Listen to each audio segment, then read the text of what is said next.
Hello, everyone, and welcome to Storm King's Thunder Big Boy Season, Episode 5. We are back for more exciting adventures with the only good aligned party on Dice Priority. Big Pog, Big Pog. The only players capable of making good choices in this whole channel. For now. For now. Except for Lucius, who is in fact a drug lord. Mm-hmm. We are absent Alyssa temporarily while she deals with some work stuff. She'll be showing up when she shows up, and I'll add her in when she does. Let's start with our introductions. Faye, would you like to introduce yourself? Sure. Hello, I am Faye. I'm a streamer, stream HOT, stream MK11, and I play Aubrey Hopper. She is a artificer. Completely balanced. A needing of no revisions or changes. Perfect the way she is. Just super fine. Corrowan. Hello, name is Crowan, also a streamer. Stream mostly HOTS, but soon to be some classic World of Warcraft. Whenever I finally get into the beta for that. Played a bunch of other D&D campaigns. Find that all on my Twitter, twitter.com/Crowan. But today I'll be playing Zane Korakai, the tiefling sorcerer. And yeah, ready to get it going. Yep. And it's canon that everyone in the world is hot for Zane, because he's hot. He's a hottie, so it's canon. Casanova. Hello, I'm Casanova. I also stream sometimes. I'm a, massive classic WoW streamer who doesn't have a beta key. So, huge streamer. Anyways, I play Lucius Cavalieri's the Bard in this campaign. Yeah, Glamour Bard, right? Yes, College of Glamour. Huge pog. And last but certainly not least, Mr. Charisma himself, Tomster. Hello, my name is Tom, otherwise known as Tom Sir. I stream every day at Twitch TV/Crowan. Play Heroes and soon Classic WoW, but until I get beta key, I do nothing. I play a Battle Master fighter, and yeah. Ready to think about WoW too much, think about Warriors. Mm-hmm. Oh my god. I'm so excited for Classic WoW. I might just drop this whole D&D thing and stream Classic WoW. Oh, shit. I wouldn't blame you. There's no reason we can't do both. I forgot to introduce myself, but I'm on this channel 90 hours a week. So I'm Matthew Foreman, in case anyone forgot, at Matthew W. Foreman on Twitter. I am a Dungeons & Dragons content creator of various stripes, as well as other tabletop RPGs like Invisible Sun and Urban Shadows. So, when we last left this party of bona fide heroes, they had just returned from the Dripping Caves, where they had rescued Nightstone's missing villagers. Nightstone, which is a village that had fallen to some calamity recently, only to have this ragtag group of adventurers save it from utter devastation, sabotage, crime, and a goblin invasion. They returned to Nightstone with the rescued villagers after a harrowing battle with the demonic ooze, and helped in an event known as the Pyre Moot, also known as a meeting around a fire meeting, where the villagers of Nightstone and their heads of families elected a new leader, both the Lord or Lady of the Keep and the commander of the guard. After supporting Nancy Fury, the village elected her the Lady of the Keep and Lady Fury. And then Gavin, who expressed an interest in Ms. Harper over here, was elected the commander of the Nightstone Guard. And he will be sent to Waterdeep for officers training. Intermittent. And towards the end of the episode, we had visions of shared dreams between Alyssa and Aubrey Harper, where they saw strange omens of the future, past, and present. And we ended the session with Lucius, and I think just Lucius, right, was incorporated into the last dream, right? The three of them, not Zane or. All three of us. Yes. Lucas, Aubrey, and Elise. Yeah, with that dream sequence providing strange omens and bizarre foretellings. And we pick back up in the following morning where Aubrey, Alyssa, and Lucius are awakened in puddles. They are soaked by saltine brine ocean water. What do you wish to do?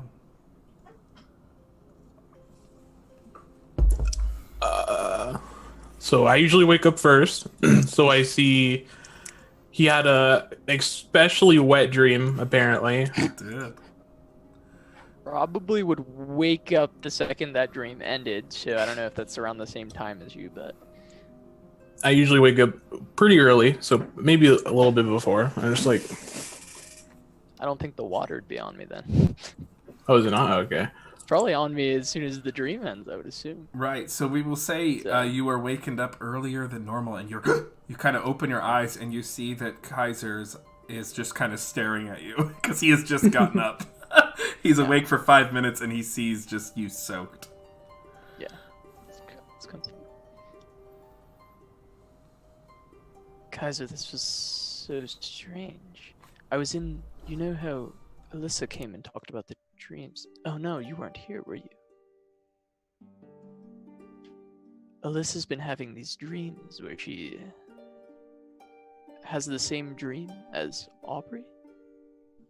And then I was in one. We were on a boat out in the ocean.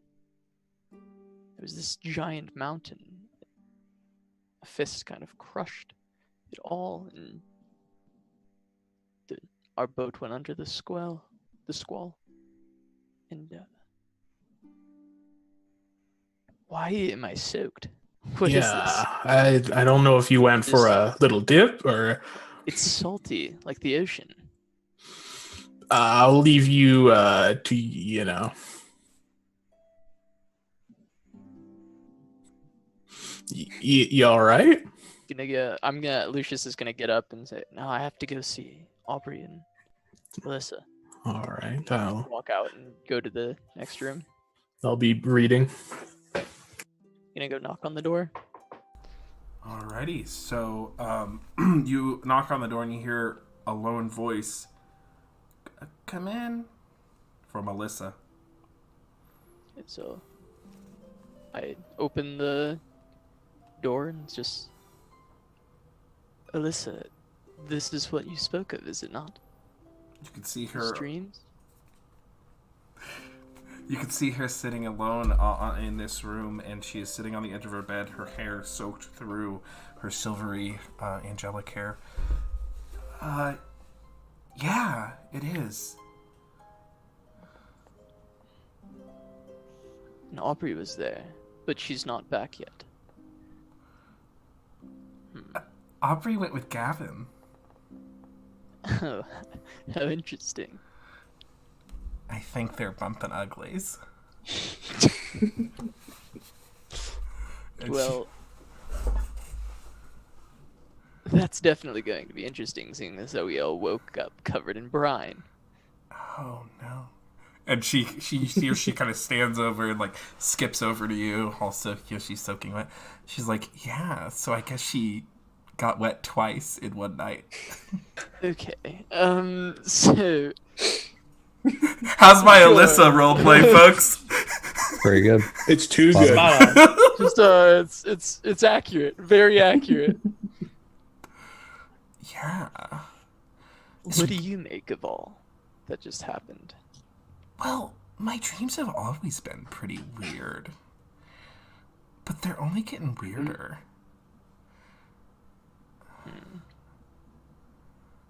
Well, once Aubrey gets back, I suppose we can ask her if she recognized any of what happened. Yeah. I think I'm gonna go eat a lot and then pass out for a little bit longer, because I am tired. Yeah, it's been a long night. I think that's makes a lot of sense. Let's go do that. Yeah. And as she escorts you downstairs, she's like, I wonder what that ooze would have tasted like if I ate it. I don't think it would have been very good. We'll go get breakfast or whatever. Alrighty. Aubrey, you awake in the commander's quarters. You are covered in salt water, and he has awoken as well. And he looks over. He's like, did you spill something? I don't think so. I had a very strange dream that my companions were in, and then I woke up like this. Well, and he kind of stands up, and you can see this is a man of the military. To be sure, he has a very firm and a rather appealing body. But you can see what you did not expect is he actually has quite a few scars. He is not a stranger to battle. As idyllic as Nightstone seems to be, it has had its fair of troubles.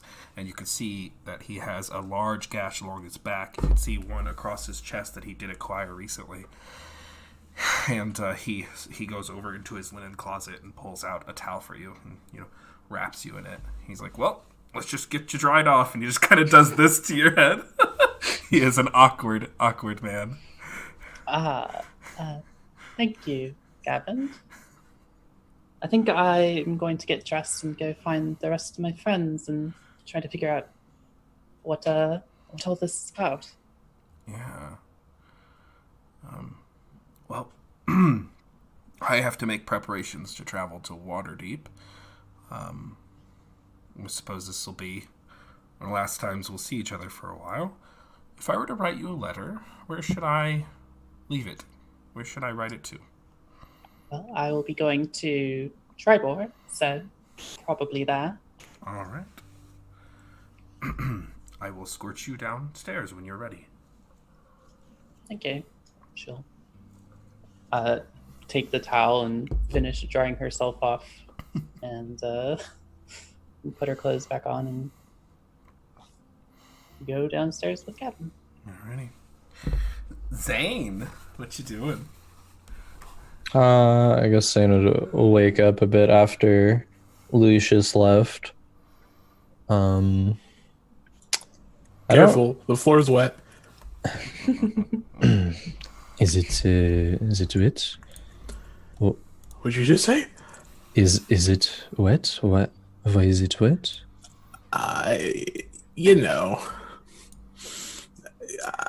Lucius, he's you gotta ask.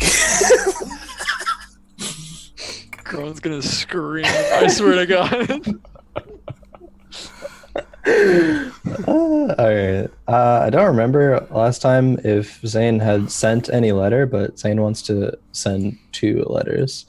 It's to write one to Mirabar, back home to his family, basically telling of he's helped Nightstone and keep them in mind because they might prove to be somewhat useful as allies and establishing relations down here, yada yada. And then send another letter to Tribor, basically announcing that Zane of House Korakai, along with other companions, are going to be coming to Tribor, so just be prepared for that. Prepared to receive him. Alrighty. Do you write any secret letters? Speaking of, now that you say that, actually, Zane will write another letter, but I'll message you about that one. Understood. Thank you. You all eventually assembled downstairs for a enjoyable breakfast. Lady Fury is in fact there, but she will depart. She will not be there for the entire breakfast. Assuming, does anyone have any questions for Lady Fury? She'll be around, but in this immediate moment, she will. No. Lady Fury, Yes, Kaiser. so we're going to, Tribor. I was wondering what your recommendations were for getting there. Well, if you have an airship, absent an airship or some kind of airborne vehicle, I would stick to the roads. The Savage Frontier is a brutal, brutal place to traverse, and having traveled overland before, there are areas in the frontier where it is best to abandon the road to save time, but the time that you would save by going over a direct route is going to be eaten up through the arduous nature of the hills, the rivers, and the monsters that lie within. The only monsters you have to worry about on the long road and in the various cities are the people that inhabit them. Mm-hmm. I see. Okay. Which is not inconsiderable. We've all made enemies of a powerful network. I would look out for spies along the way. Good point. Thank you. The Zentarum will be looking for their product, and they'll be looking to make an example of you. Thank you, Lady Fury. Yeah. Thank you, Kaiser. I'm going to go attend to the matters of the morning. If you need me, I'll be in the town square. And she gets up and leaves. All right. When are we going? Now it is. Let's go.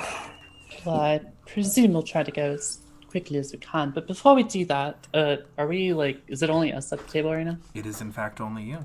Gavin does escort you, and he bids you a good morning. He says, I will see you off when you're prepared to leave, but for now I must attend matters in town. All right. See you later, Gavin.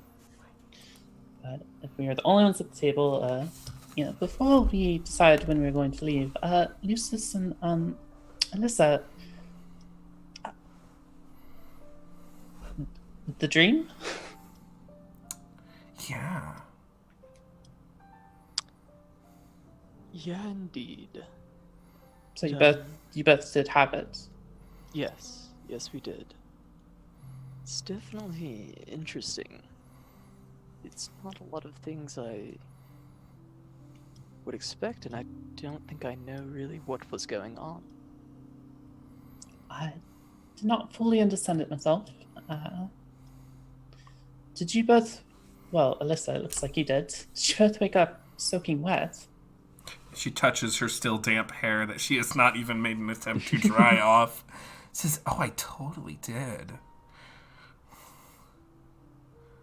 I've taken things with me in my dreams before, but that was the worst of it."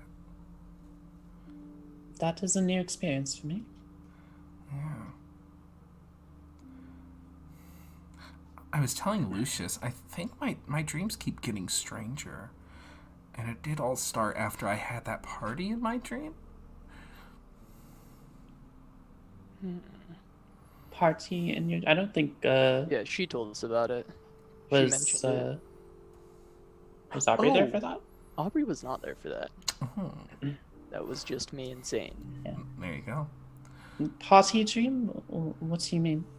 Yeah, I had this party in my dream, and I was like, I had to choose sides after traveling through a forest, and one side was like, ugh, the other side was like, da-da-da-da-da. So I chose the side that was more colorful and had like the biggest chair for me. I see. You do seem to have some type of affinity towards nature. Maybe you have... Maybe you're able to see things through that and somehow connect to others when you're dreaming? Maybe. Yeah. It seemed as though some part of her power is tied to her dreams, but when she told Zane and I, there wasn't much we could figure out. Maybe we should all go into the dream sometime and like try to figure it out. Yeah, it doesn't seem like you guys are doing it on purpose, right? It seems more of a random chance. Well, no, but like we can like you all can like gather around me and build me like a pillow for it, and then I'll fall asleep and I'll be like, and then you'll all fall asleep around me in like a pillow circle, and we'll see what happens. Wow. Is that how that works? So, Yeah. as crazy as that sounds, I kind of don't doubt that that's how it would work. Because last night, before I was brought into the dream, I went to Alyssa's room and she fell asleep to say goodnight, make sure she was okay. Yeah. And I left and fell asleep shortly after, and I was brought into the dream. And before that, it was just Aubrey who was staying with her. So that contact has to have something to do with that. And before the incident in the cave, Aubrey was the one I felt closest to.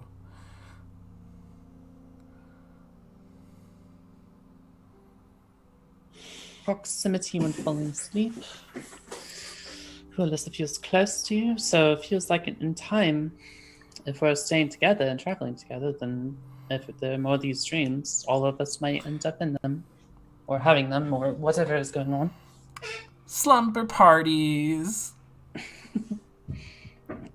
Well, we will be traveling together on the road, so in a way, that's kind of something. In a way. Suppose there will be opportunities to do that, yes? So we might be able to find out a bit more. That damn motorcycle that's been terrorizing Nightstone drives by again. And then there's a gunshot, apparently. Okay, we're doing fine. Sorry, I live in a rough neighborhood in the suburbs. No. She'll say, yeah, I think we'll have a lot of opportunities. Indeed.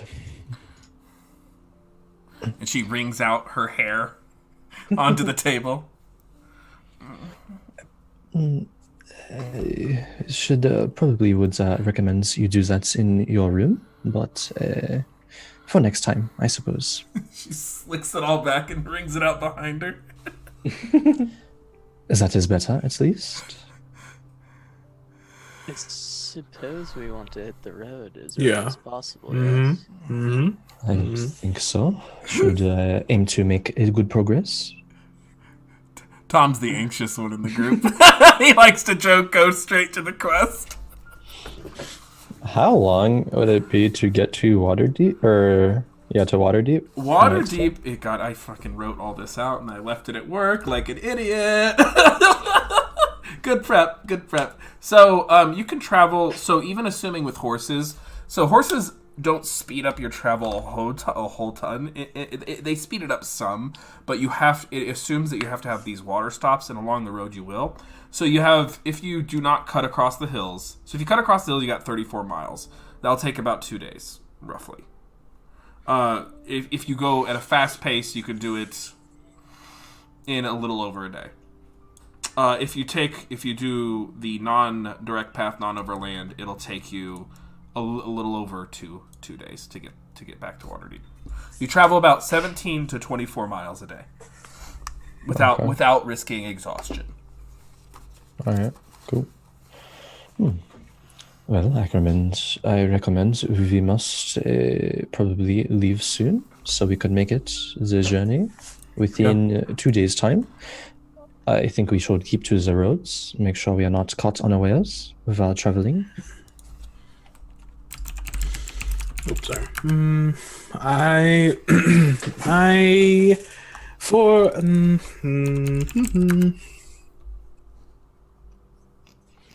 Keeping to the roads. Yeah. I guess. I believe it is not too much of even distance that we could save from not traveling the roads. They mostly go in the right direction to where we are going to go. Seems safest to go by the road, so. I'm fine with it. No complaints here? Could probably get some provisions here for the trip, but we'll probably stock up more in Waterdeep, I believe. Yes, I assume so. Yes, that would be good. There's many things in Waterdeep that we could buy with our recently acquired funds to help That us on is our true. journey. I wonder if they have any maps here, or if we'd have to do that in Waterdeep. Because some kind of map would be nice to have. Yeah, not to, talk down, but I'm sure the highest quality map you would get is probably from Waterdeep than from here. That is what I would assume as well. But buy local. Support local business. God damn it. Son of a. Okay. So the idea here is that you all will be sticking to the road, at least for the first leg of the journey to Waterdeep, and we'll... Yeah. Yep. Okay. So you all eventually gather in town for your departure. You were offered 5 horses to help assist you on your journey, and you do know that along the high road, as it's called, and all the roads of the Savage Frontier in the north, both the high road and the long road, there are stops for your horses, so it will help expedite travel and keep your feet untired. Are they the same horses we had before? Like No, named horses? Don't think so. These are fresh horses. Yeah, Okay. What happened to those other horses? Out of curiosity. They were living eaten. free. They were eaten, for sure. 100% Oh. of the time. Savage Frontier, what can you do? Yeah, I mean, it's in the name. I don't know what you want from me. Is there provisions provided for like the horse for like a couple of days, like feed and stuff? Absolutely. Okay. Yeah, absolutely. They got their saddlebags. They can carry weight. They are proper riding, traveling horses. Lady Fury, did they give you all your gold for accepting the quest to Tribor? I don't think so. I don't think so. I think felt like so. I forgot about that part. So, for your quest to Tribor, you are all given, each individual one of you are given 150 gold pieces. Wow. Yeah. I'll keep notes for May for gold. Thanks, Tom. And that is your traveling, because it's a 2-week journey, and it's a not Right. inconsiderable quest.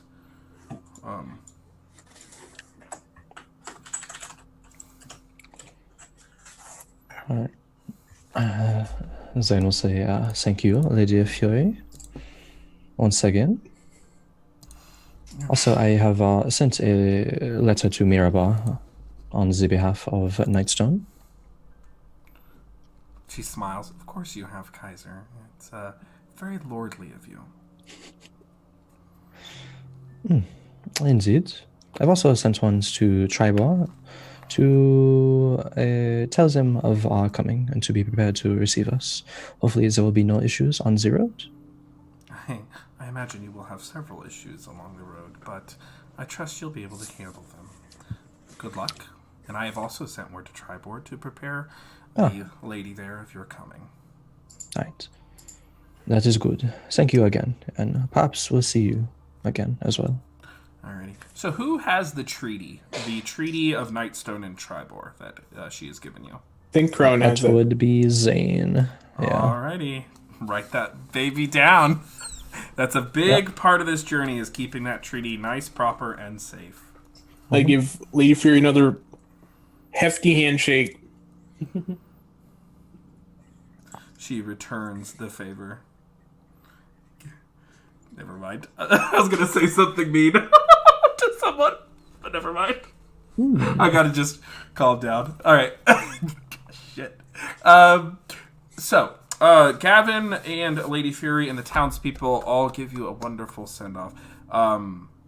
Gavin says goodbye to each and every one of you and says, I'm a couple days behind you for my officer training, but it was an honor knowing each and every one of you, and I hope you all return to Nightstone someday.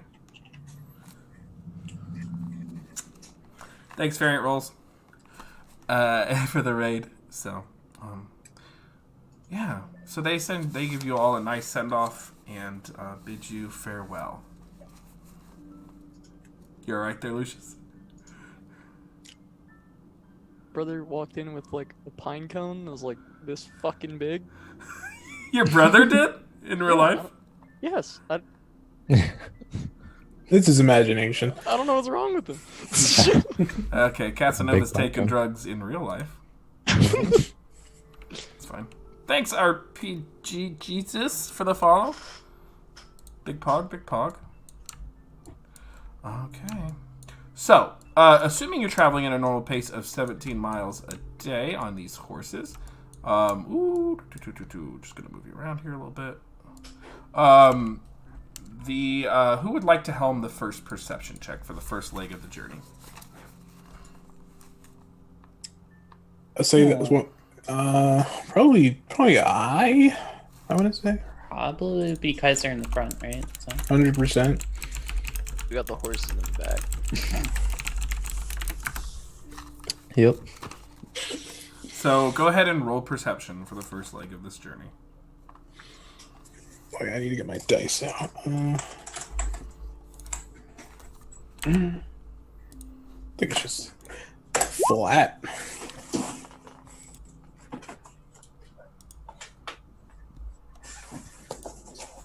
What was the total? 11. Because I have a +2. 11.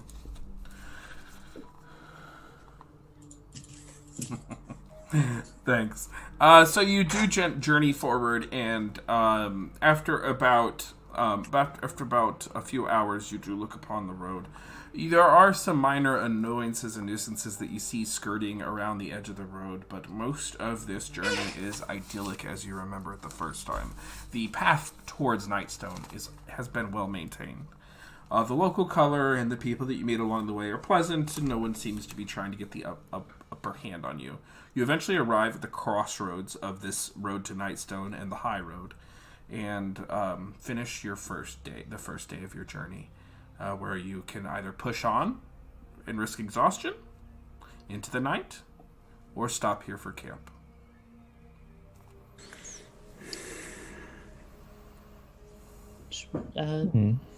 should rest for the night, yes, instead of pushing on. That would probably be the best, although it is a risk to rest on the roads or off the roads. I'm fine with either. I suppose we're not in much of a rush, are we? Not particularly. I do not believe so. All Might right. as well camp here then.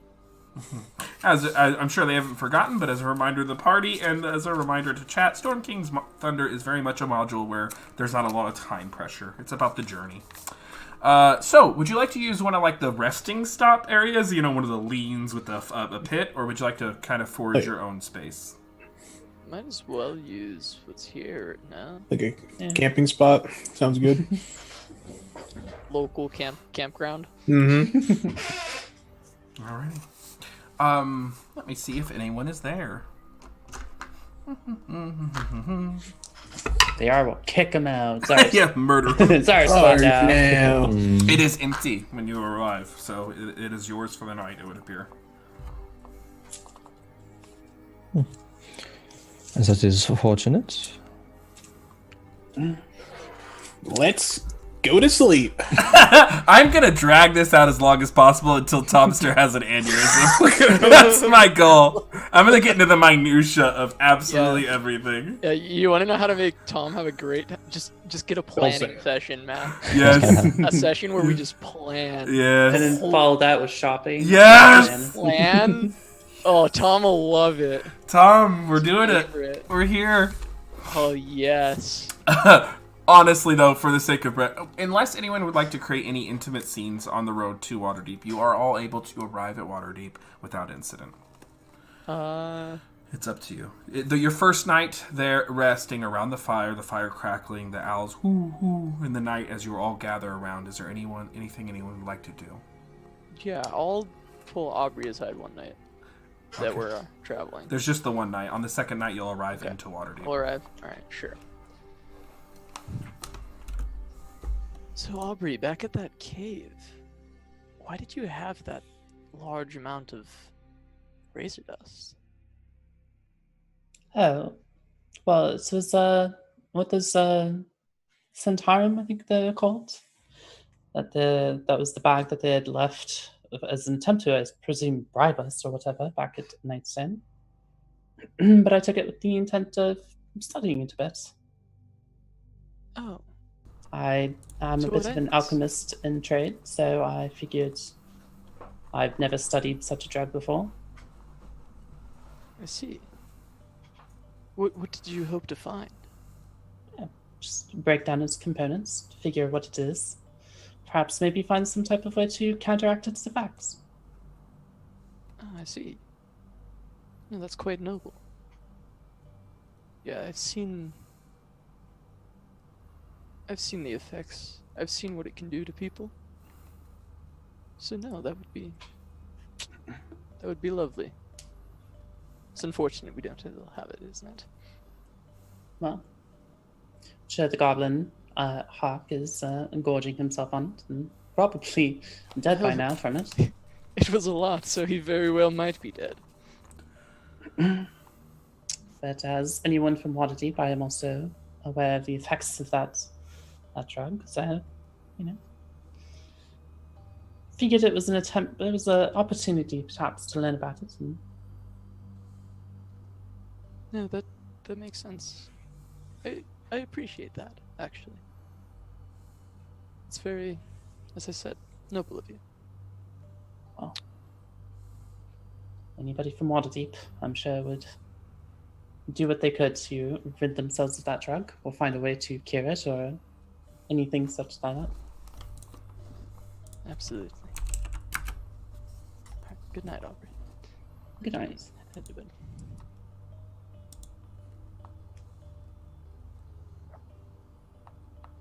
Okay, just checking to see if Alyssa had any follow-ups. Make sure I'm not ignoring her. Alrighty. So yeah, the night passes. You are not invited in any strange prophetic dreams together or anything like that. You wake up the next morning and are eventually able to make your way to Waterdeep. You arrive at Waterdeep, and let me double check here. Yeah, it is well into, so you would have made about there. It is well into nighttime by the time you set. It's 2 days later, and you have arrived into the town of Waterdeep. It's as it rests on the sea, gorgeous, and yes, many of you have all been here from before. You, in fact, left from here, and it is as you remember it, a veritable metropolis. Okay. While we're here, I would like to buy a short bow. Okay. Okay. Mm-hmm. Is there any... And some ammo. Okay. Where are you all staying as you arrive at nighttime in Waterdeep? Is there any process to get into Waterdeep, or are you just allowed in? So as you arrive by night, you would be stopped by members of the guard and one member of the Order of the Watchful Magus, the mages who help investigate and protect the city. Waterdeep, however, is a very well fortified city, so common passage into Waterdeep is pretty rudimentary. They are protected by walking statues, the Black Staff. They're not really worried about travelers. A man with a small gnome with a pritchety beard and black beady eyes will speak to you. He's like, "Oh, well, welcome to Waterdeep. What brings you here?" We are traveling through. Came from Nightstone, and our destination is Tribor. We speak to rest in Waterdeep, and then continue on our journey on the morrow. All right. Well, you'll find any number of accommodations in the various wards and inns, and welcome to Waterdeep. Is there anything I can help you find? Point you in the right direction. Well, I suppose I would like to be pointed in the direction of some of your finer inns, somewhere to rest. Well, if you're looking to see a seaside view, you're going to want to go to the pickled marrow in the Sea Ward if you want an ocean view.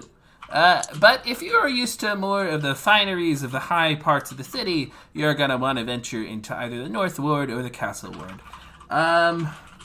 The Prancing Unicorn in the Castle Ward is my particular favorite. However, there's always the world-famous Yawning Portal that you could stay at, which is nice accommodations. And a deep history. Well, thank you for your recommendations. You're welcome. I can point you in the right direction if you so choose.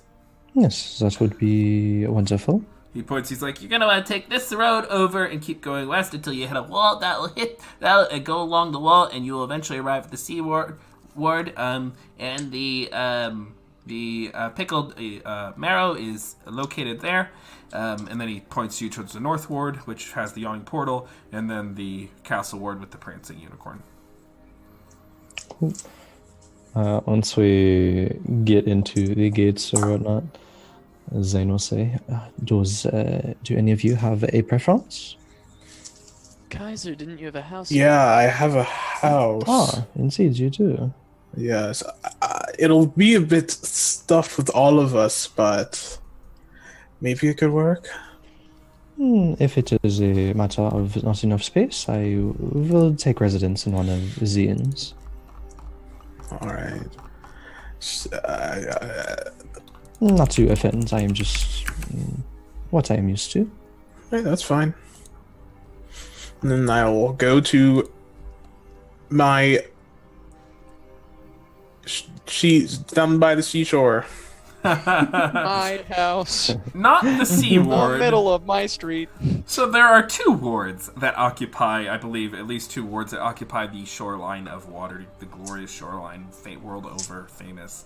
The sea ward and the dock ward. Kaiser, you return to the dock ward, which was not mentioned in the nice as it being a nice part of town. Right.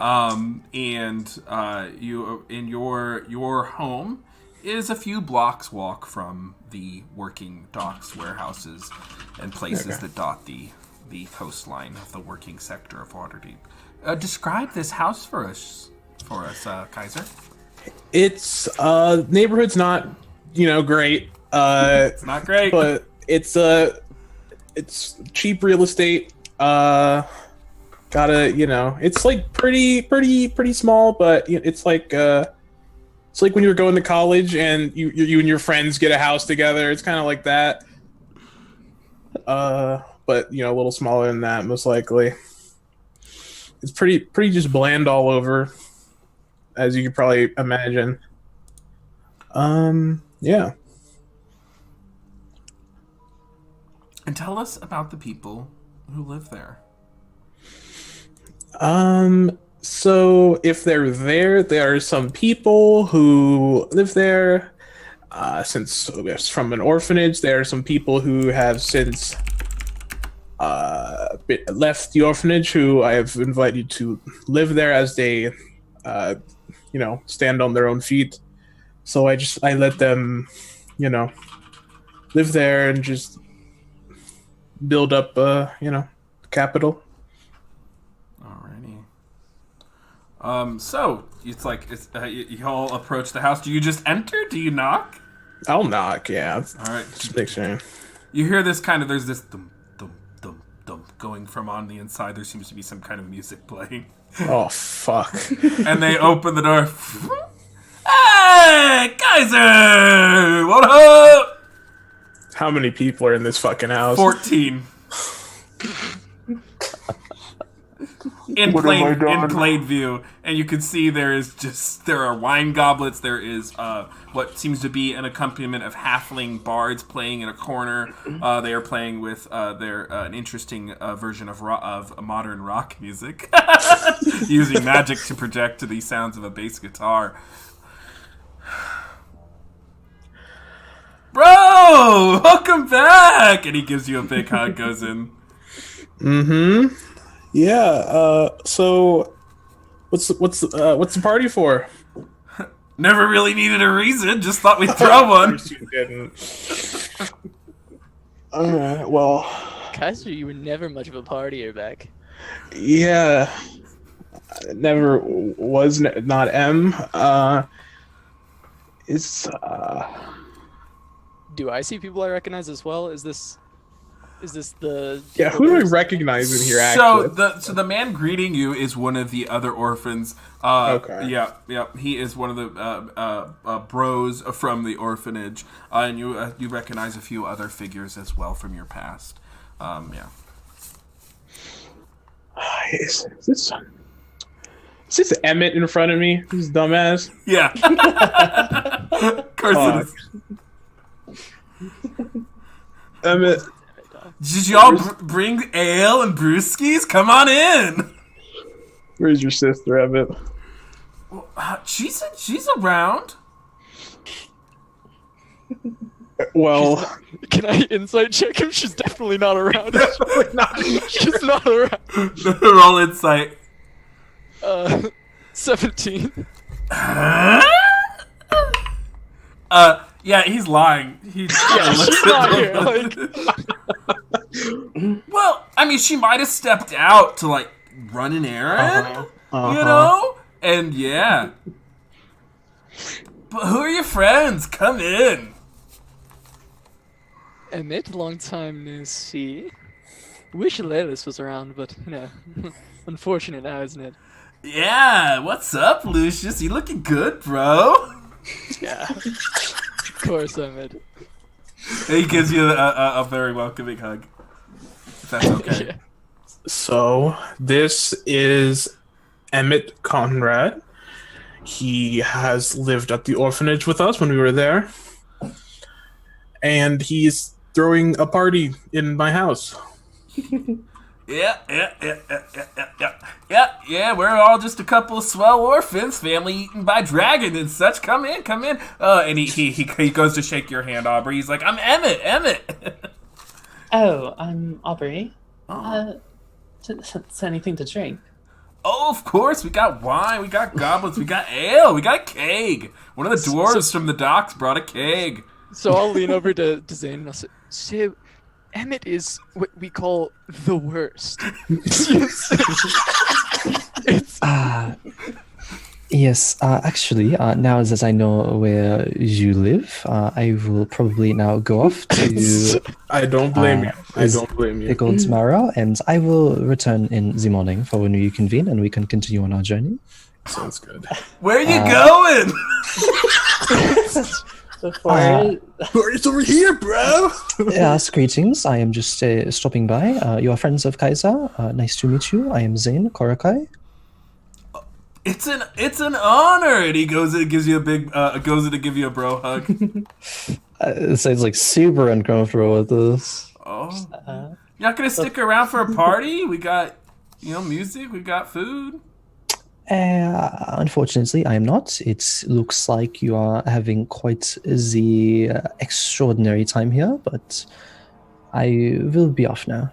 All right. Well, have a nice night. Good luck. Likewise to you. Before Zane leaves, Aubrey will kind of like pull him aside, like, could you take Alyssa with you? So she doesn't mingle. Yes, that is probably a good idea. I'll come join their little circle of people. Hey Zane, please, for the love of God, take Alyssa with you. And Alyssa is You're like, out of here. Alyssa steps up to Emmett. She's like, I'm Alyssa. I will start guiding Alyssa. Go pick her up. Yeah, Listen, darling. And she's Listen, like, darling. fireman style. she just looks at you guys and she's like, I could turn into a wasp right now and like totally get in that house if I wanted to. Please don't. You don't want to go in there. Alyssa, darling, go with Zane for tonight if you don't mind. He'll show you the nicer inn that he's going to go and. Yes, Elisa, I am planning, going to the Pickled Marrow in the Sea Ward. There is a wonderful sea view, I have heard. Will there be cute boys there like Emmett? Oh, plenty. Definitely plenty. Listen, darling, you can do much better than Emmett. She's like, I liked his muscles. Yes, there are starting to be more muscular individuals in the town. Whomst among us has not fallen for the occasional frat boy? With their awful cologne and large pectorals. She's like, all right, I'll go to the Pickled Marrow. Alright. Be safe, I suppose, to the rest of you. Oh, of course. Alyssa, we'll go shopping in the morning. How about that? Oh, are we gonna buy dresses? We could do that, yes. Because if we're gonna end up in Tribor in like an audience, we should look really nice.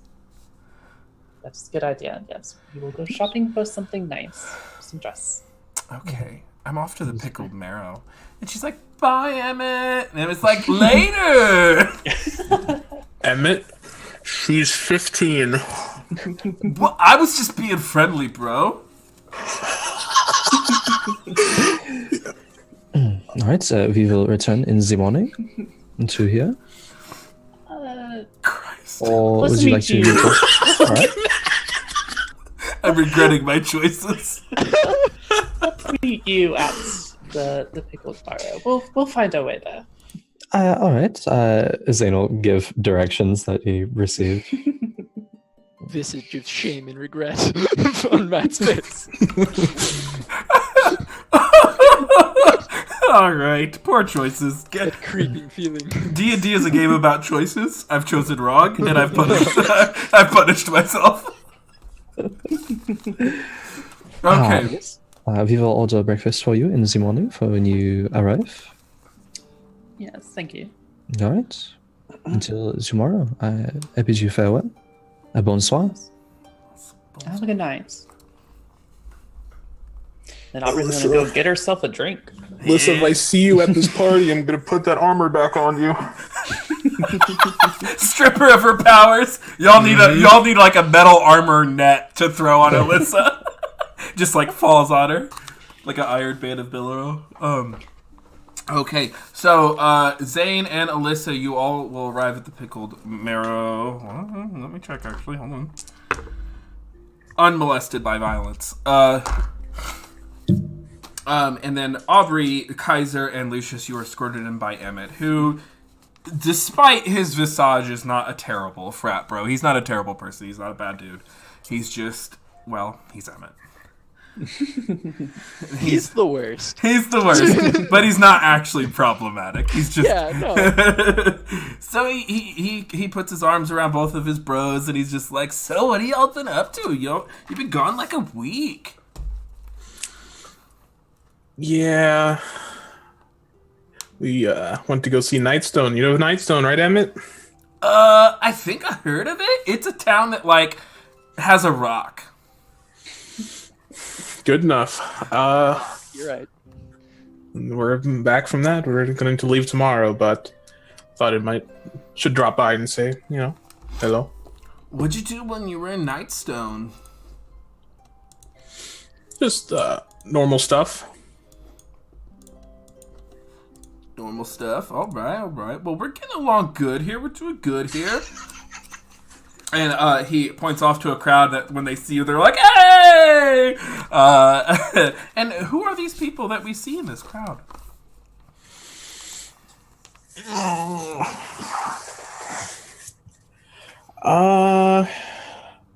I'm sure I don't know a lot of them. Mm-hmm. But the ones you do. Yeah. Probably Ava's in there. Ava? Okay. Who else could be in there? Actually, I don't think I know who else would be in there. Okay. So it's just Emma and Ava. And what is Emma and what does Ava look like? Describe her for the audience. Ava is a elfish. Sorry, 1 second. I need to see my exact description so I don't mess it up. This is and this is also giving you an opportunity to imagine it now that you've played your character for a few episodes. Oh, Tom, okay. is Ava a name change of Ereve? Yeah. Okay. Yeah, Ava has like pretty like silvery white hair. She's full blown elvish. She's she's pretty tall. I would say she's around like 5'9", 5'10". Overall pretty, I would say. She's like super energetic and fun to be around person, I would say. Alrighty. So, Ava, is that the name we decided on? Sorry, I was grabbing. Her technical name is Arave, but we called her Ava because as children it's pretty difficult to say that. Understood. So Ava sees you with her hair in lines, and if you say she's fairly tall for him, and she just has a goblet in one hand, and she sees you, she's like, "Boys," and she just goes in for a hug. How drunk are you? She's like, "I've been sipping. I know that, I know to keep an eye on Emmett when big sis." True. Good point. Darling, a pleasure to see you. Ava is the one that I had the relationship with, right? Yeah, okay. Mm-hmm. And she gives you a bit of a look. She just leans in for like a side hug. Yeah. Give her the kiss on the cheek. The two, You look marvelous. Thank you. You're not looking too bad yourself. You look different. The road's been good to you. I suppose that's one way to look at it. How was Nightstone? How was it? It wasn't too bad, no. Not normally my style, but I've had some interesting experiences there. Yes, guys? Yeah, normal vacation. Normal vacation. Okay. Don't remember taking a lot of those growing up. Mm-hmm. So, how did Emmett ended up throwing this party, Ava? Well, you know. You know, really? It's not the first party we've thrown here. How many parties? Just 2. Insight check. Okay. That's an easy one. Oh, that's a 5. You believe her. Alright, just 2. That should be fine. Anyway, it's fine. We've been cleaning up after and stuff. Where's Alelis been? Because I know she never lets Emmett do anything like this. She's been working, actually. She got a job. Oh, where? Yeah. Well, I'm not sure I'm not sure it's my business to tell. She's a messenger, a night messenger. Okay. Alright then. I'll go join the halfling bards. Play something with them. Okay, roll performance. Sure. 12 plus 6, 18. You put on a hell of a show, and actually with your Glamour Bard training, you're actually familiar with what they're doing here. Glamour Bardism, at least in my mind, tends to incorporate ethereal and supernatural elements with their magic, allowing them to produce rock music and house music in this fantasy setting. So you're familiar with what they're doing. Yeah. Just jamming out. Okay. Alrighty. So Ava will keep talking to you, Kaiser. She's like, so where are you off to next? We are going to Tribor. Okay. Awesome. That's far. Yeah, it's very far. Should be 2 weeks just to get there. Maybe it's a little under. I learned of some distant family that might be there. Really? Yes. Like an uncle? Maybe. We'll have to see. In Tribor or like close by? Around, I think. Not too sure how the geography works. You should buy a map. Should buy a map. That's a good point. Ava, when is this party going to end? Whenever the music dies down and everyone's tired. Do I have to make it die down, Ava? Kaiser, why are you always so Ava! serious? It's a party. We've had a hard life. Don't we deserve to cut loose once in a while? You cut loose earlier this week. We did. On the day that you left. Oh my god. Well, we didn't have the supervisor, you, sticking around anymore, so. And then Layla's got her job, so. You got one more hour. Alright, we'll make the most of it. And the party carries on for some time. Zane and Alyssa, you do arrive to the Pickled Marrow, and it is a very nice inn. It is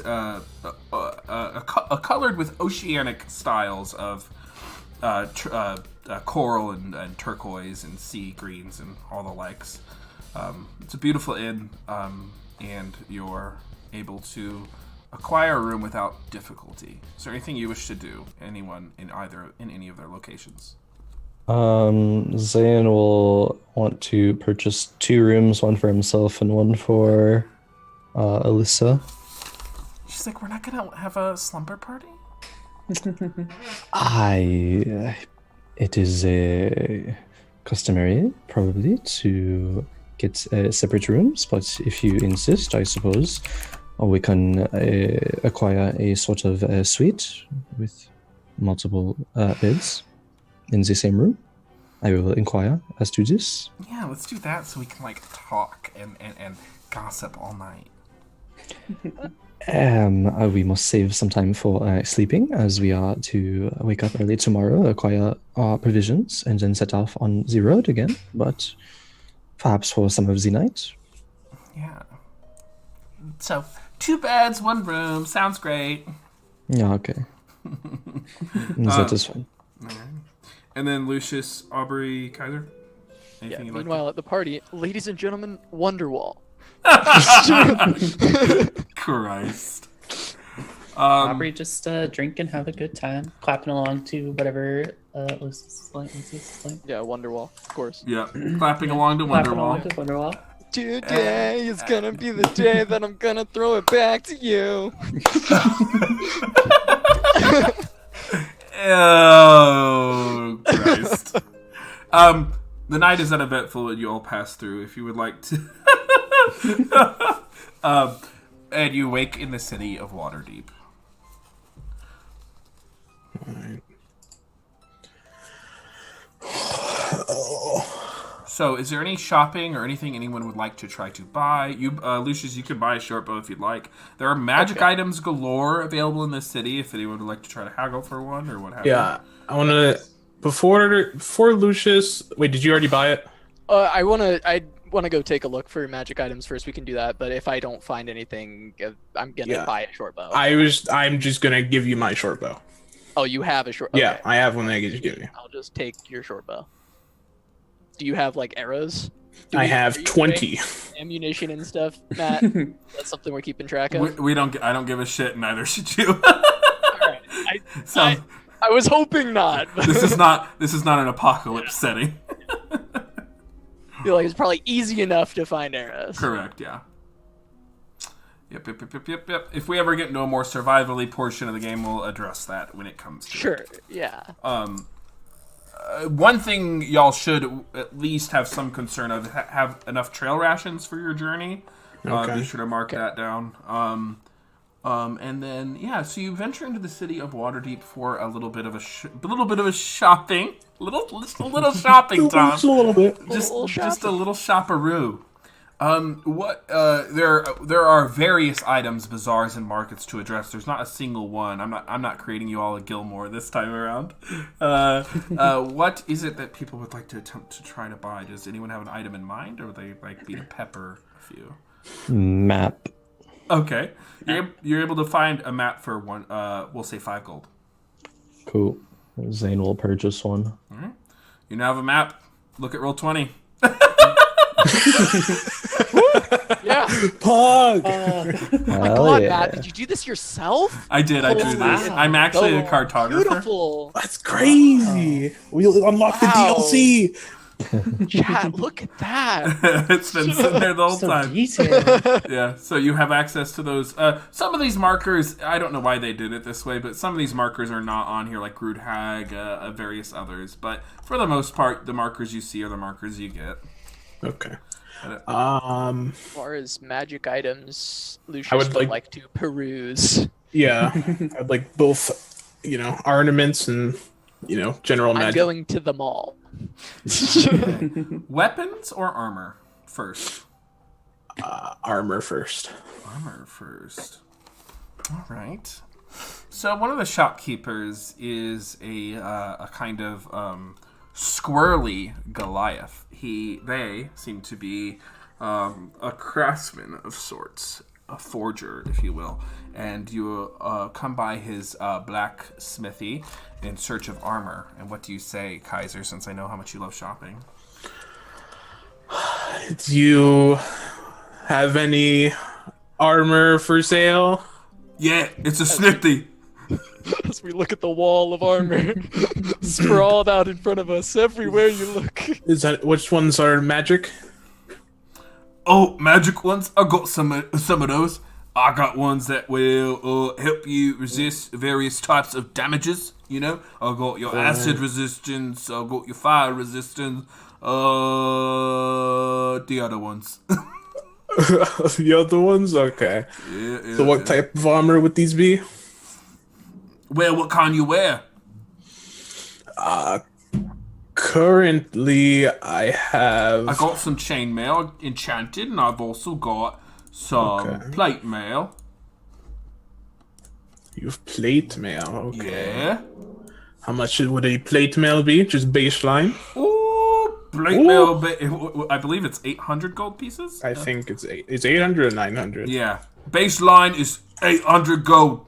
Magic enchanted, a lot more expensive. Plate mail, looks like it says baseline is 1500. Jesus Christ. I'm sorry I asked. Yep, 1500 gold. A little bit out of my price range, looks like.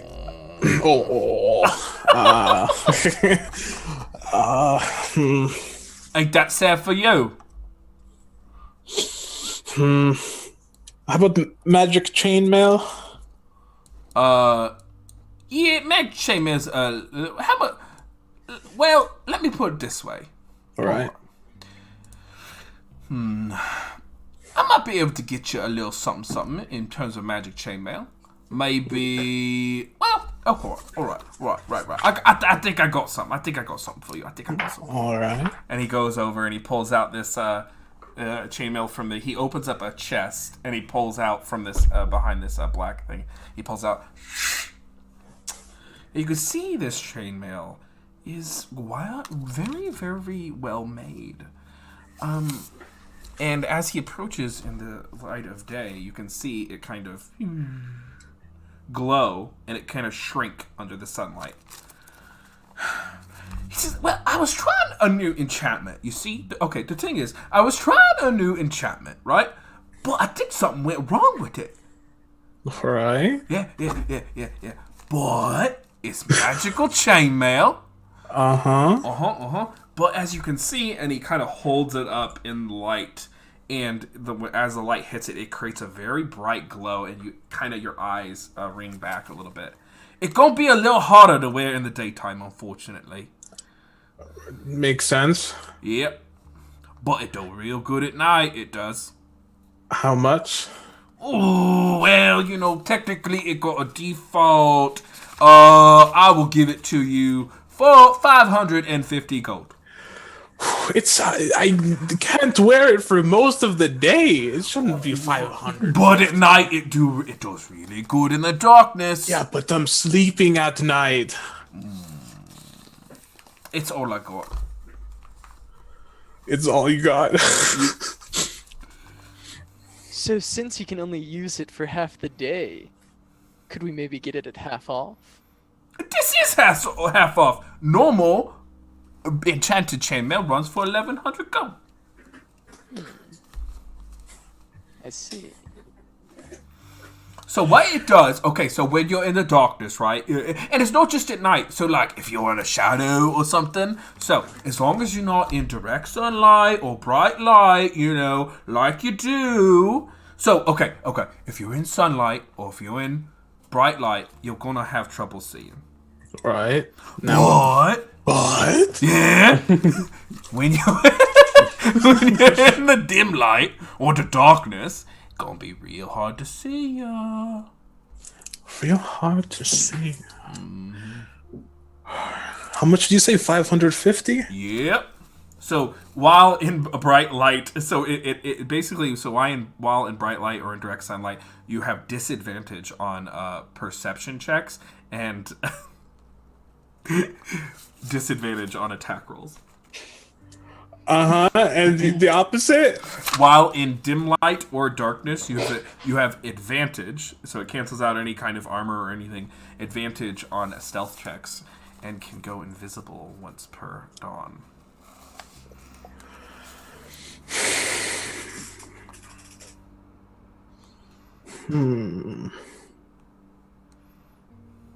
What's your name? My name? Funny you should ask. It's Fiddly. Fiddly? Fiddly, yeah. Fiddly, okay. Yeah, it's my name. How about I trade in some, armor and stuff like that and give you. So I have 4 short swords, right? Okay, yeah. I'm sure you can make a return on. I have 4 regular shields, and I have a spare chainmail. Oh, that's what something that is. I love Yes. yeah. Stuck in money? Okay. So, if I trade in all 9 of these items to you, Yeah. and this extremely valuable gemstone, Ooh. how about we go even? All that for me armor, me cursed armor. Cursed armor.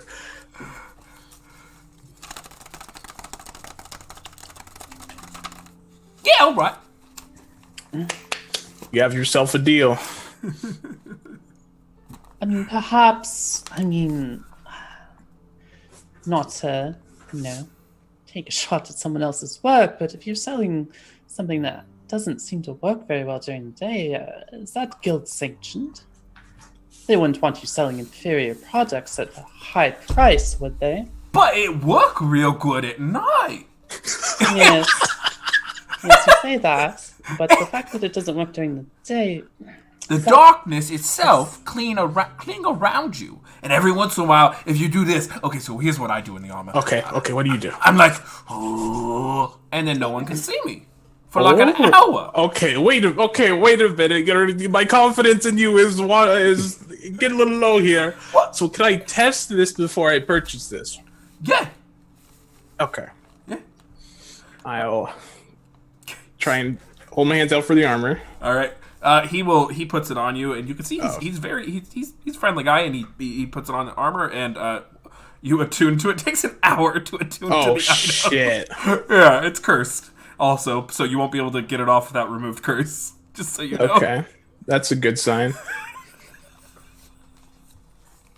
But I can just tell you as a DM to a player, I'm not lying to you. You'll have disadvantage on attack rolls and perception checks while in bright light, but while in dim light, so in bright light or in the day, and then at night or in dim light, so which is a good bit of the game, and in darkness, you'll have advantage on stealth checks, and once per day, you can cast the spell invisibility on yourself only.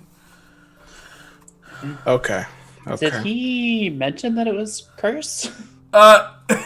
He said it was a defect. He kind of did. So here's the thing.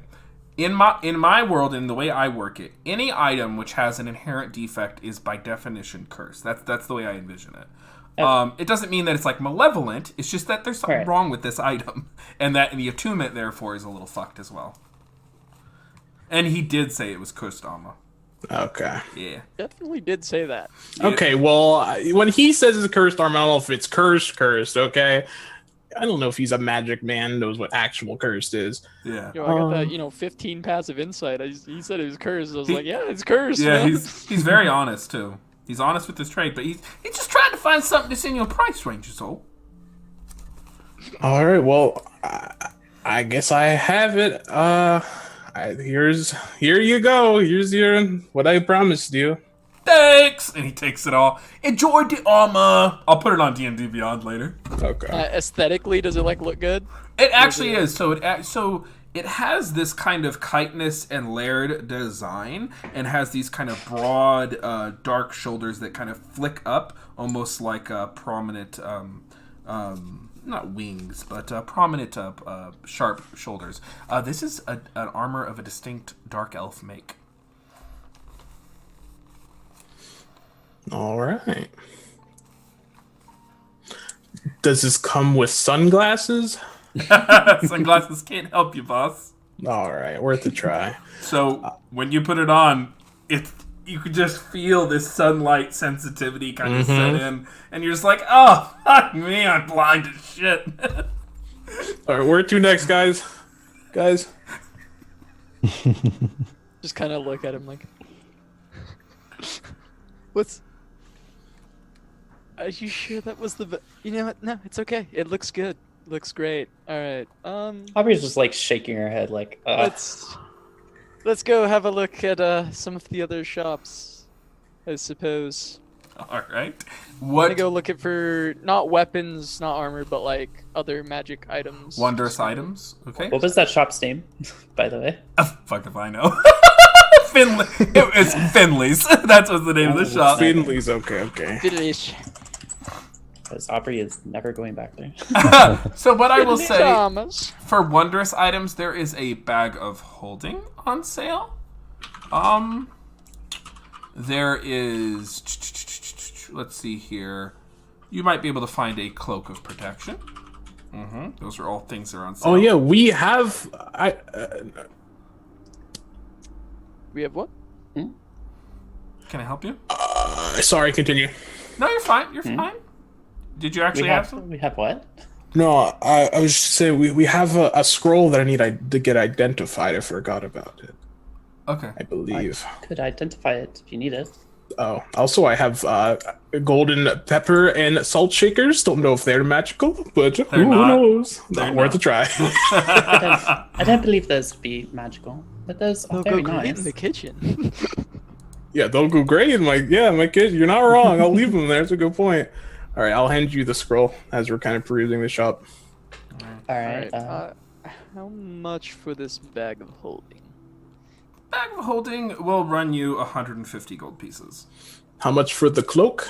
350 gold pieces. I'll buy the cloak. All right, it's cursed now. I'm just double cursed. Make it so you can't see it all in the darkness. I love it. So yeah, you cloak of protection. Low key meant blindfold. Yep, 350 gold. 350 gold. Okay. And then the bag of holding was 150. You said. Yep. I'll buy that. Yeah, that scroll is a scroll of burning hands. Oh, okay. Pog, big pog, big pog. Scroll edit. Yeah, and then Kaiser, is there anything you wanted to try to buy? Anything you'd like to find? Other than the cloak, I'll look at just a weapons person that's not the same person I just went to. I've had enough of Finley's today. Next to his store is Binley, his brother. Oh fuck. Oh shit. All right, let's go. Also, Aubrey will buy a bag of holding. Okay, 150 gold. So the Binley will say, "Hey, what up?" Yeah, your brother sold me some cursed armor, but I'm ready to see what you got in store for me. All right, I got weapons here. Are they cursed? I'll just start off with that question. No, I ain't got. Okay. I don't have cursed weapons. My brother just messed up on that one piece, was all. He was trying something new with some dark elves that came through. It fucked it up. He was supposed to do the opposite, but Everyone makes mistakes, like me. So what magic blades do you have? What do you tend to use? You like a long sword or you like a great sword? Both. Oh, you're versatile. Mm-hmm. Yeah, he's a switch. Yeah, he's a switch.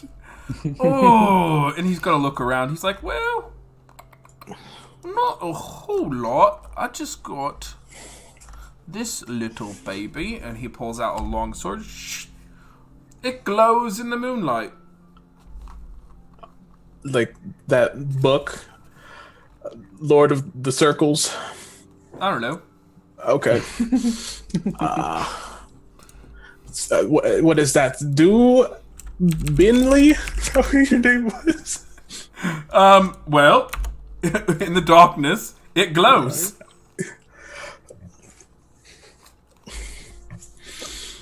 I'll pass. Do you have any shields?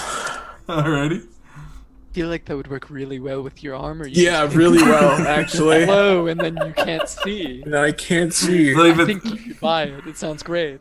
Believe it's called moon touched, but yeah, it's like it just emits a moonlight. Is there any like crossbows and stuff in this There, establishment? there is. There are a couple different ones. I will just keep it simple. How much gold do you have on you, Aubrey? See, because I'll give you those that are in your price range at least, or that can be haggled down. Currently, she has 259 gold. All She's right. totally fine with just getting a normal heavy crossbow. Then you could. I will say, unless you want to do a cursed item, you can go on the roll. Nah. Okay. She's He's fine like, with just a heavy I crossbow. got this one, and he pulls out this thing that it seems to be that affixes to your arm, like you wear it like a claw. No, just a heavy crossbow. It's fine. Just a normal one, not magical. Heavy crossbow. Whatever it says in the enhance player's it hand. myself. Yeah, whatever it says in the player's handbook is what you pay. Okay. Also, if you would like, I can sell you my current light crossbow, and she'll kind of take it out. And it's a very nice crossbow, modified, of course. And some of my crossbow bolts and a couple of daggers. All right. So a couple crossbow bolts, a light crossbow, and a couple daggers. I'll give Yes. you 12 gold for it. All right. All right. He gives you 12 gold. Zane, is there anything you want to try to buy? Yeah, after purchasing the map, Zane will go to some kind of clothing store, some tailors, and buy a secondary fine clothing outfit, but this one more tailored to traveling on the roads. Of course. Since he's more used to it now, more so knows what he needs in that regard, but still looking very nice. Same color scheme as his first one, red golds. Alrighty. You all are able to conclude your shopping in Waterdeep and begin. Aubrey's not done. Oh, She go also ahead. wants to get a jeweler's tools Okay. and sell a golden symbol of Asmodeus that is apparently worth 75 GP. Yep, you cash that in and you get it, and the jeweler's kit is whatever the price is listed. I think it's probably 50 gold or whatever it is in the player's handbook. Okay, and also dress shopping with Alyssa because she said that they would do that. Alrighty. Well, maybe let May do like a flashback or something for that one, so I don't steal her Okay. thunder too much. So while do you all accompany May and Alyssa and Aubrey dress shopping on your way out of town? I'll go because that sounds lovely. I'll go be like, the parent that sits in the middle of the mall while the person's shopping. Okay. Nah, Zane will be, getting his body measured for this, finely tailored suit of clothing. All right, so the dress shopping and the tailor are all roughly in the same area. You were getting your tailor as the girls' dress shop, so we'll say you're across the street from one another. Cool. So you all eventually depart from the dress shop, and you basically are waiting outside the tailor for Zane. And that is actually around the time you hear a voice. Hello, fair travelers, they call out from the city street. You look and see a man who is squat in form, perhaps a dwarf, you're not sure, who is clean-shaven with deep black hair, and is accompanied by two humanoids flanking either side of him. They all wear dark leathers, and he has his hand rested on a scimitar. Is this when Zane's coming outside or still? You're still inside? getting tailored. You can see the group just kind of lingering outside, kicking around rocks, waiting on you in the last few minutes of your tailoring. any of them have Zentrum symbols on them? Roll perception. It's not very good. Let's see. 11. Alrighty. You don't see any Zentarum symbols, but they are giving you a vibe. How do you find your journeys in our fair city? They've been fine. The shopping's good. I imagine you're quite well off with your journeys of late. I've heard a tale or two about you. And he stares daggers at Lucius. What is it that you've heard? I heard that you have some valuable possessions. I don't think, I think you're misremembering. I don't think you've ever heard of us. Oh, I'm sure I have. A friend or two of mine has made their way to Waterdeep. And she has told me of your exploits. Has she now? She sure has. I believe you know her, Miss Darkhope. Oh, that? Oh, so you guys are... Oh, okay. We're We're friends. acquainted. Yeah, we don't have any drugs. You don't? Yeah. That's a shame. Because you owe us. How? What? The police got you guys, not us. That's not the way she tells it. She says, in fact, the town guard were nowhere to be seen. Only one lone member. Oh, yeah, that's right. We did do that. You slaughtered the cell, the Zentarum Yeah, cell. that is true. I am told that the leader offered you fair terms, even a chance to make a great deal of money. And you turned him down. Fair, you know. Slaughtered him and his boys and women. Yeah, he did proceed to attack us and Equality. may have tripped and fallen on his knife. Really unfortunate accident, really. Highly unfortunate. And I'm betting when we search your persons, we will find some drugs. Some of that sweet razor dust. That shit is crazy. Why would we have razor dust? And Why you- would we allow you to search us? Of course, we're not going to allow you to search us. Well, He's gonna say some shit like, take it off your dead bodies. like I said, you owe us. So either you cough up some drugs. What? Or we You want take- some cursed armor? Or pay some gold. Like how much? The shipment that you have, that you lost for us, was worth wholesale 5,500 gold. Oh, that's easy. We could have turned profit on it probably for about 15 or 20 large. See, the way I see it, it's on you and your people. And that, I forgot that man's name. He was, but it's on you and them that you lost those drugs, not on us. Afraid me and mine don't see it that way. And Is all Zane hear any of this conversation You from can inside? see. So, a little perception check, Sure. Oh, was that guy Zokins you're thinking of? Zolkin. There you go. Solid 10. Okay, 10's enough. You do see there's some kind of confrontation coming out, beginning to start outside.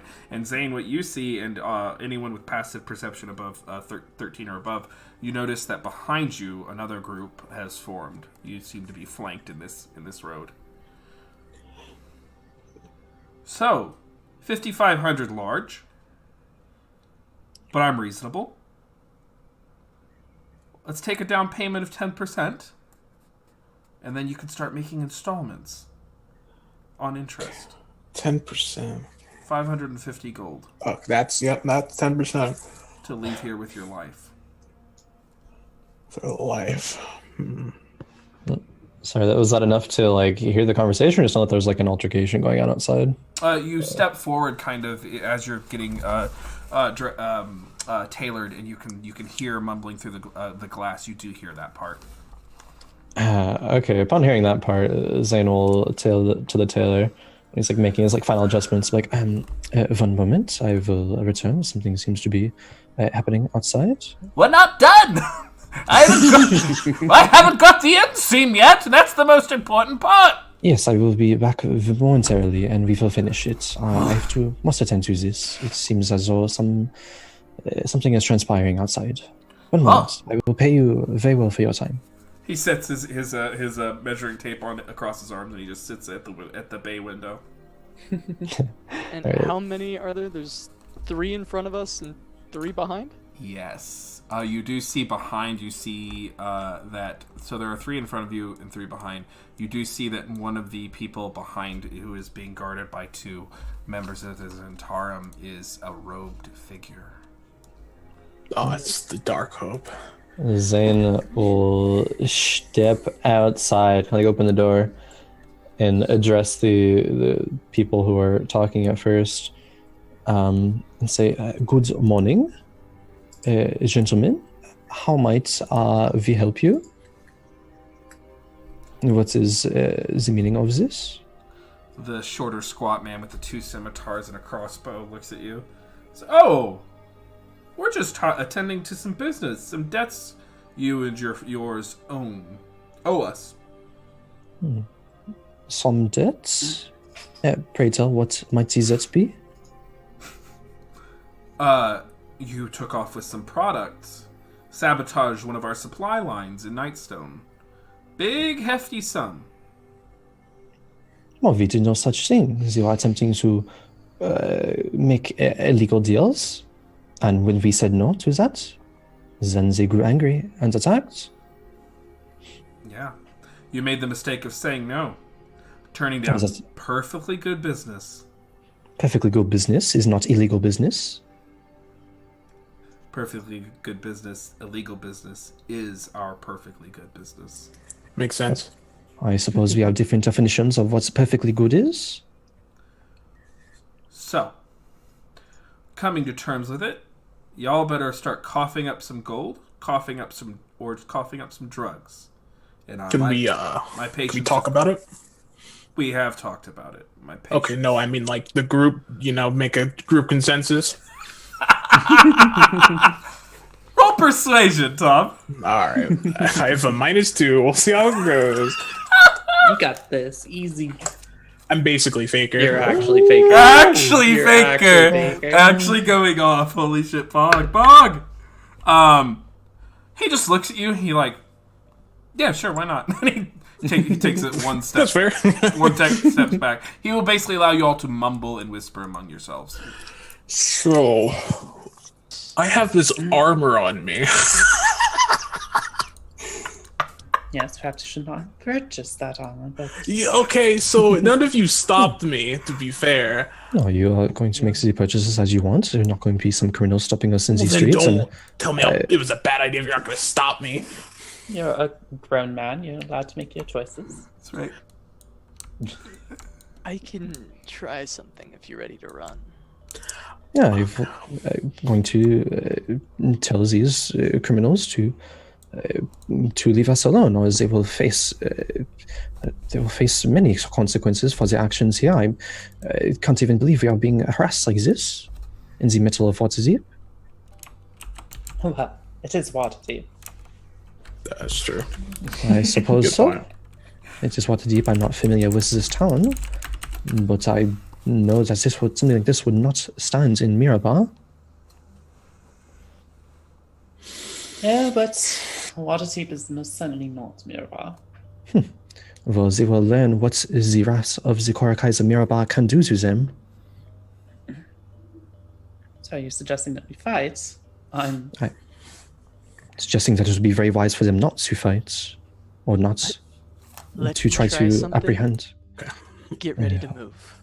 Alright. Okay? We're going to just walk directly past them on the count of 3. Can you give me direction? I can't see very well. I'll hold your hand. Okay, sounds good. 1, 2, 3. and I'll pull out my lute in just one strum, and I'll cast Calm Emotions on the 3 in front of us. Banzin Bertor and his 2 Zents. Okay. So, as you pull out your strum, actually, go ahead and roll me a sleight of hand. Sure. Ooh, that's good.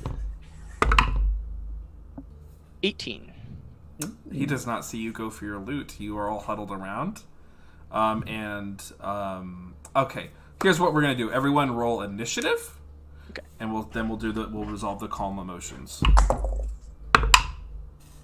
I have +4 now. 1, 2. Buckle my shoe. Oh shit. That's interesting. Bands in.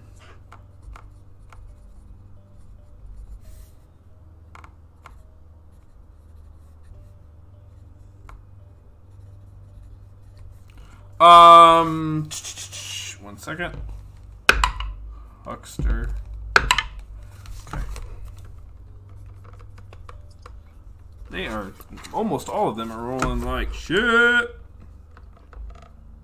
Isn't 3. Almost, but not all. Nope, Banzin Bator got a natural 20. Oh. Oh my. Yeah. Oh me, oh my. Alrighty. 25-20, folks. 2015. 17. 15. Should someone roll for Alyssa?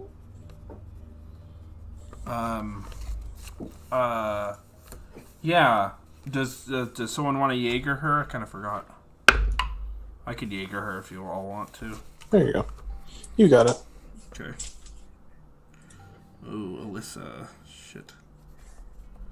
She has a +0 to initiative. Yeah, thank you. 15-10. 14. And then Zane and Kaiser? 12. Oh, I'm 17. That's right, I got you. I just meant Kaiser, my bad. 12 for Zane.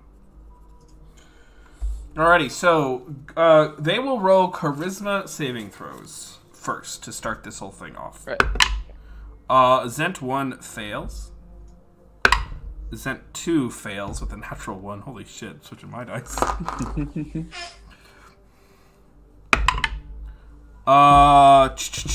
That's a 16 on the die for Benzin Bator. The +2, so it's 18, so he makes So it. he succeeds. Yeah. The other 2 are indifferent about us. Right, they go from hostile to indifferent. Alrighty. So you, and calm emotions goes out. Benzin Bator very quickly pulls out both of his... actually, what he does is he pulls out 2 daggers and he just chucks them at you. Okay.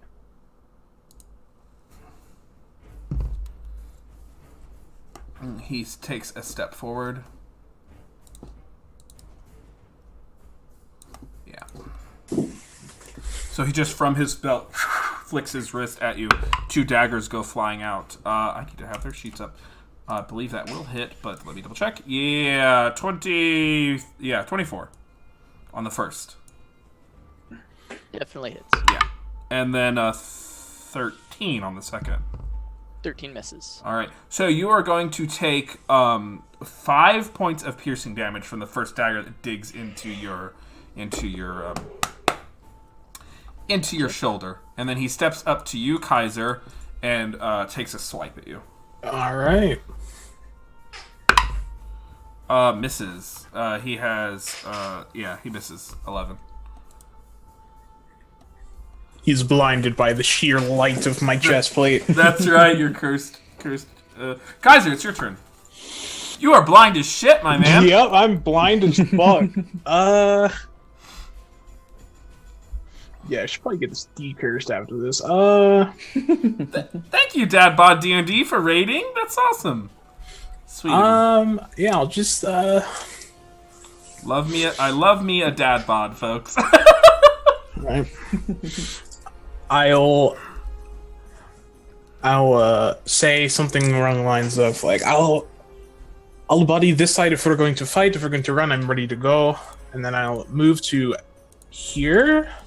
And then I'll use action dodge. And then I'll enter in.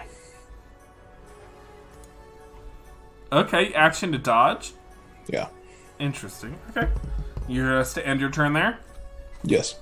Alright, I don't know why I always close this damn thing. It is the street huckster's turn. So this robed figure is going to step forward. 5, 10, 15, 20. I think they could just stand there, actually. And they are going to cast a spell at Lucius, who has gotten this party started. Yeah. 5, 10. Actually, 5, 10, 15, 20, 25, 30. Yeah, they would end just a little too far away. The street huckster whispers a few sinister words and swirls their hands around as this kind of mote of darkness conjures. And with their bonus action, they are going to cast Spiritual Weapon and make an attack roll against you, Lucius. Okay. Big pog, big pog. Nope, rolls a 5. Okay, great. 8 to hit. Sick. That was Does not hit me. right. So with that was their bonus action. With their action, they are going to cast Toll the Dead on you. So I need you to make a Wisdom saving Okay. throw. 14. 14 makes it. Pog. So you hear these dolorous bells enter your mind, da-dong, da-dong, da-dong, da-dong, da-dong, and you shake it off. Thank you for the follow, Dabbod and Socks and Fleshsmith. 2 Socks, 5 and Fleshsmith. That's awesome. We love y'all. That is the street huckster's turn. Aubrey. Aubrey will move back a step and taking out of her bag, she will take out her arcane turret. There it is. Fight's over. And she will place it right in front of her. Fight is fucking over, folks. Go next. They picked the wrong people to fuck with. And then and then turret next to you. Did you say next to you? Right in front of her. Thank you. To the left of her. Thank you for pinging that again. That's super great. So from the back she sets up this little thing, these crab-like legs, and then the gun comes out and begins to swirl as force energy begins to conjure around it. What else are you doing? Well, as her bonus action, she's going to have it shoot at the guy who threw some spells at Lucius. All right. Roll to attack against the street huckster. All right, I'm pretty sure it uses my spell attack. It should. So, That makes the most sense. yeah. They did. They brought daggers to a crab turret fight. Ew, only a Oh, 9. wow. A 9? Yeah. Imagine missing. You miss. It shoots past this person. Yeah, it hasn't warmed up yet. That's right. Is that your turn? Yeah, she's gonna stay right behind her turret. Alrighty, again, I keep closing my book. Lucius, you have a dagger in your shoulder, boss. Yeah, unlucky, honestly. I will move 5, 10, 15, 20. I'll say to everyone, we should move this way. My spell effect will probably end soon though, since it didn't get all of them. And I will fire a short bow at the one who cast the spell at me. Alrighty.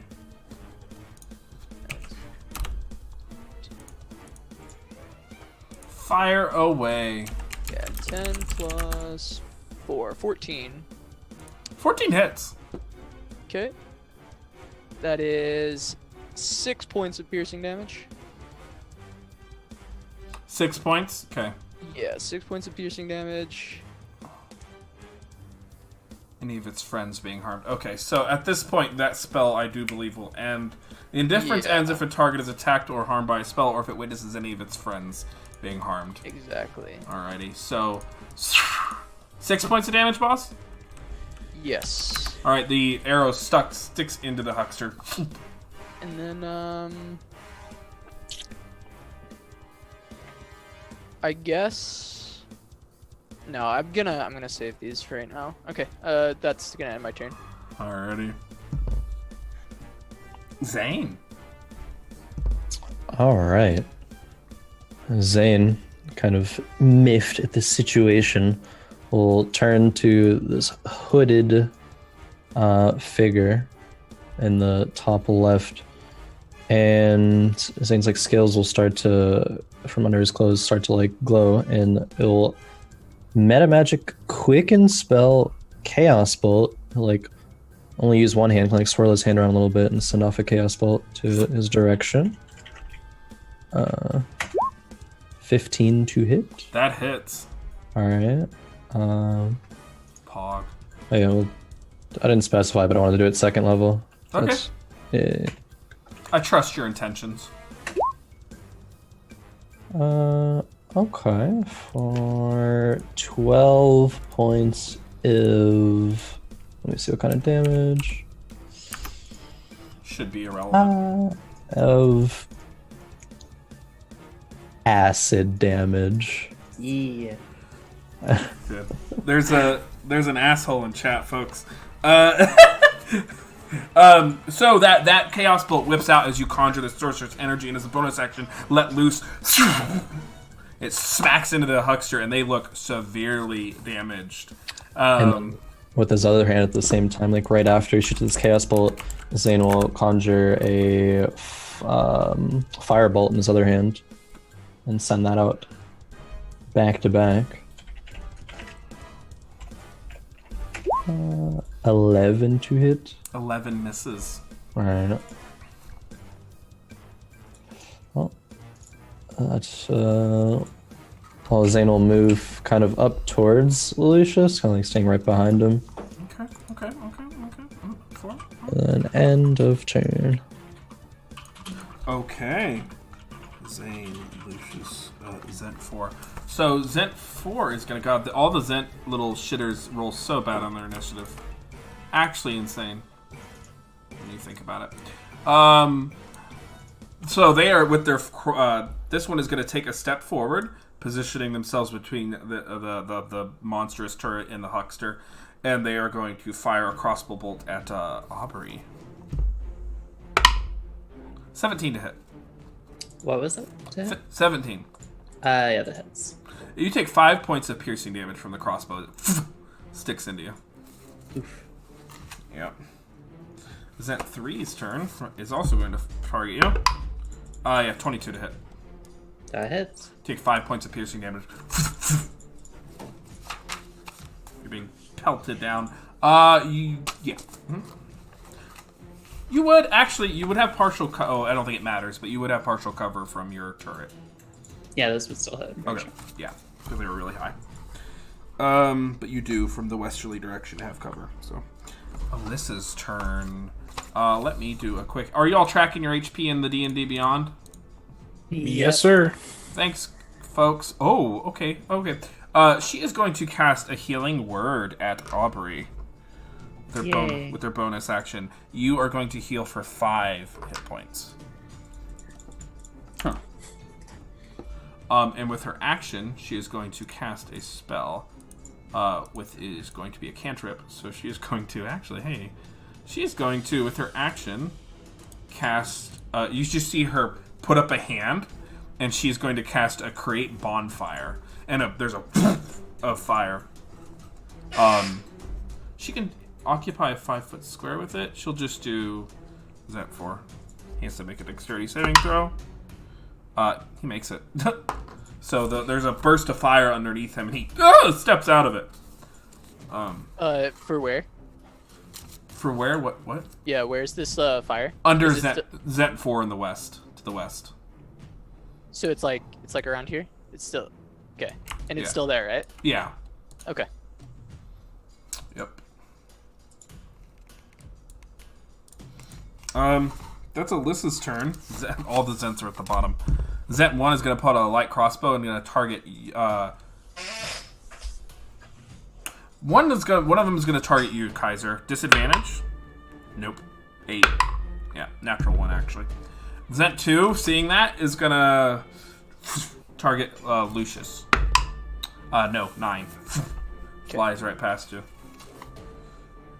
Banzin Bertor's turn. I didn't skip anyone. We're all good. Banzin Bertor pulls out his scimitar and dagger. He is going to take 2 swipes behind him at Kaiser at disadvantage. Natural 1.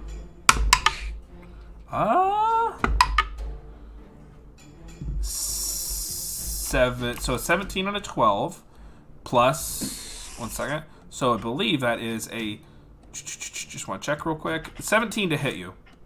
Misses. That's right. Your AC is insanely high. So those 2 scimitar swipes from behind him, you can see he's just still facing forward. He's kind of doing this interesting dance. And then with his bonus action, he's going to chuck a dagger at Lucius.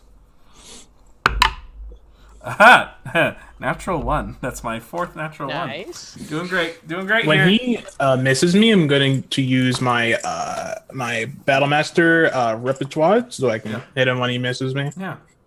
What was that word, Tom? Repertoire? He's thinking riposte. Riposte, yeah, but repertoire's funnier. Okay. His AC is like 1,000,000, Gummy.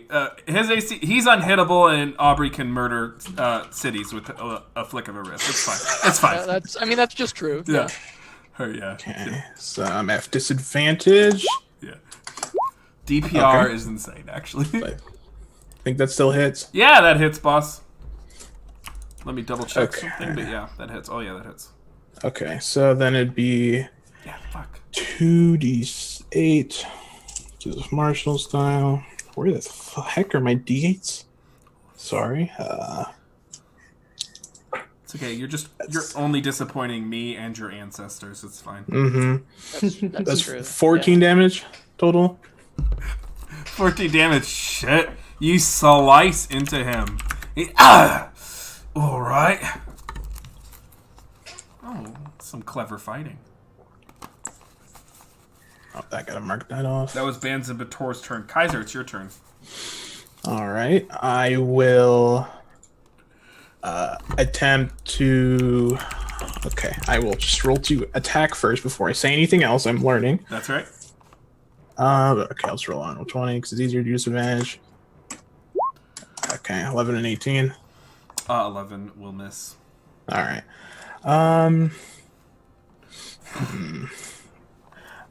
Do I have a boneless action? Okay. I hate you all so much. Boneless action? Every time you say that when I watch y'all on your other streams, I'm just like... Boneless action? Yeah. I will stay where I am, and I will end my turn. Okay. Yeah, there is. Enjoy the D&D Beyond overlay, folks. We have all the greatest technology here at Dice Priority, including a folder, which I keep closing. The Huckster's turn. The Huckster is fucking injured. The Huckster is going to use their action to cast Cure Wounds on themselves. Ooh. Yeah, big pog, big pog. They're gonna... Oh, alright. They are gonna do so at 2nd level. I rolled 2 8s. Hello? You're faker. 16, 17, 18. They're back up to full. So you just see them with their action heal all their wounds. And then they sneer. And their dagger, a spiritual weapon, is going to fly over to Aubrey and take a swing with their bonus action. Boneless action, excuse me. I do apologize. Boneless action. 21 to hit.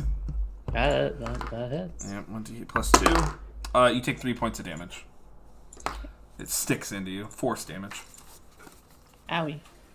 Bones. Even chat is trolling me. Hello. This is great. Boneless action. Look, he plays in the other campaign, so of course he knows about the boneless action. Boneless action.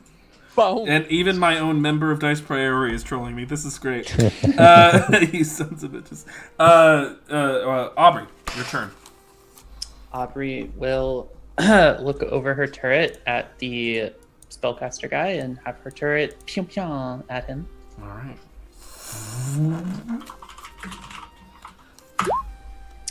$20. Hits. He had a good run. Good luck, God bless, dude. Doing yeah, 11 force damage. Of course, yeah.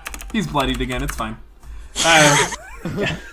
So he immediately heals his wounds and quickly waves his hand, sticking you in the side. But as you do, you conjure your psychic link between you and the turret, and this massive beam of force energy hits him right in the chest. And you can see he's wounded again. That's your bonus action. Yeah, and as her main action, because fun fact right now, her crossbow doesn't have any ammo and none of her enchantments are on it, as she just bought a new one. Okay. You didn't So buy she's- any ammo? No, because her infusion that she has means you don't have to use ammo anymore, but she has to do a long rest to put that onto her crossbow. So, I love it. Thank you to Socks5 for subscribing. That's awesome. Thank you. she will take out a little bell and cast Toll the Dead on the guy that her turret just hit. Of course you will. Natural one. Matt, are you okay? I like ask my players from Ghost of the Machine. I don't roll like this. Like I've murdered them So before. it is a 1d12 because he has taken damage, doing 8 necrotic damage to him. Oh, yep, you rolled a d12, you're good. Oh, he is looking, you can see blood is starting to drip from his eyes as he hears these dolorous bells in his mind. He writhes in pain. Aubrey will stay behind her turret.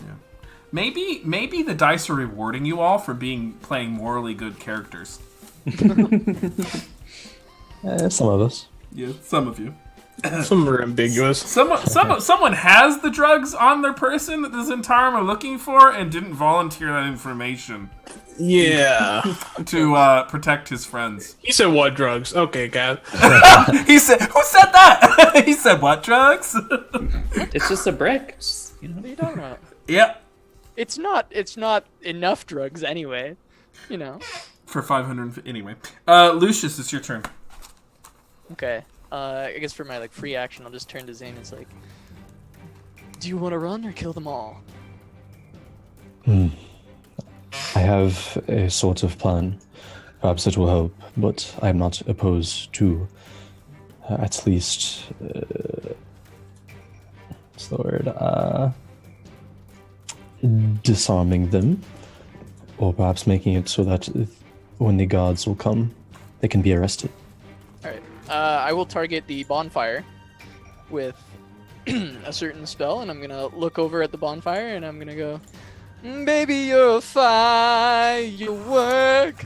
Come on, let your colors burn. And I'll cast pyrotechnics on the bonfire to make a firework explosion on top of it, attempting to blind all 3 of the targets. Oh, Pog! Did you and Alyssa work this out together?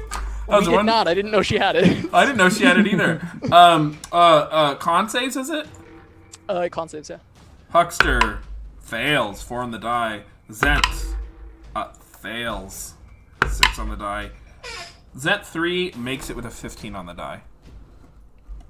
Okay. So they are blinded? They're blinded. Yeah, For blinded. how long, boss? Until the end of my next turn. Oh my goodness. That's huge. So you see them, ah! And Zent 3 just barely gets out of it. There's an explosion. It's a beautiful display of colors, Yeah. coming out. But they're popping like crazy. Yeah. Crazy fireworks, all in the reds and yellows and oranges of Lucius's color pattern. And then, Awesome. I guess, just to help everyone else out a little bit, Lucius will use bonus action Boneless action. my boneless action.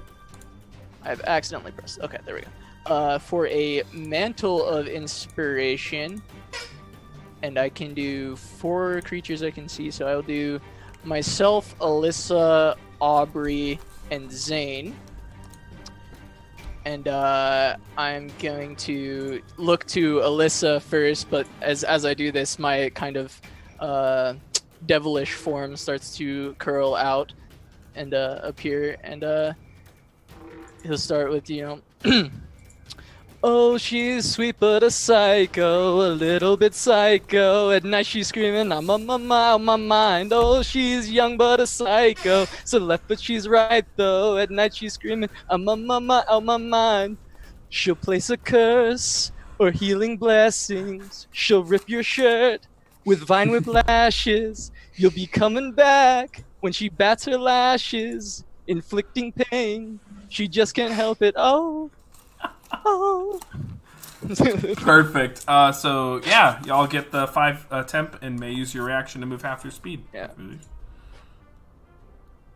Perfection. Glamour bards are so great. I asked Twitter recently who am I in real life, and they told me I was a Furbolg glamour bard. I'm like, All right, so you'll get everyone except for Kaiser gets 5 temp HP, and you can move. You can use your action to move your full speed without taking attacks of opportunity. there you go. So, does anyone choose to use their reaction to do that? No, Aubrey is staying behind her turret. I can see it. I'm saying a look to see if anyone else is moving, and if no one I else moves. will start to move.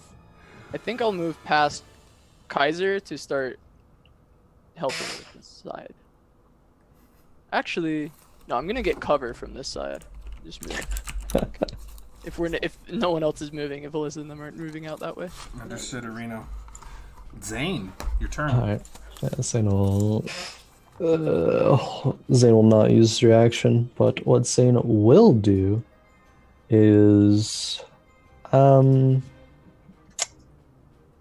use Quicken Spell for Thaumaturgy to make his voice 3 times as loud Yeah, as normal. yeah.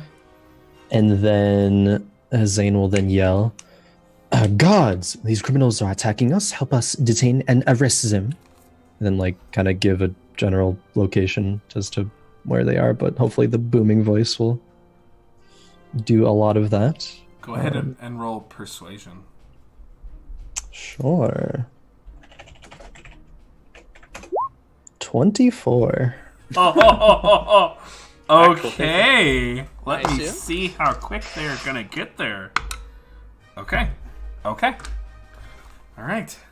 That's your Alright. bonus action, your boneless action. Mm-hmm. Boneless action. And then Zane will kind of take a step over here so we can see this the hooded figure in the back kind of reach out with his hands in a kind of choking motion and cast Chill Touch. Oh, big fog! Roll to attack. Sure. That's right. We have no choice but to stay. Woo-hoo-hoo. Nat 20. Actually, Faker, hello. All right. I can't win. Is that him? Is that Faker? I can't win, says Matt. this is a game where I win and you lose. That's how D&D works. 12 points of necrotic damage. By what means do you wish to vanquish this foe?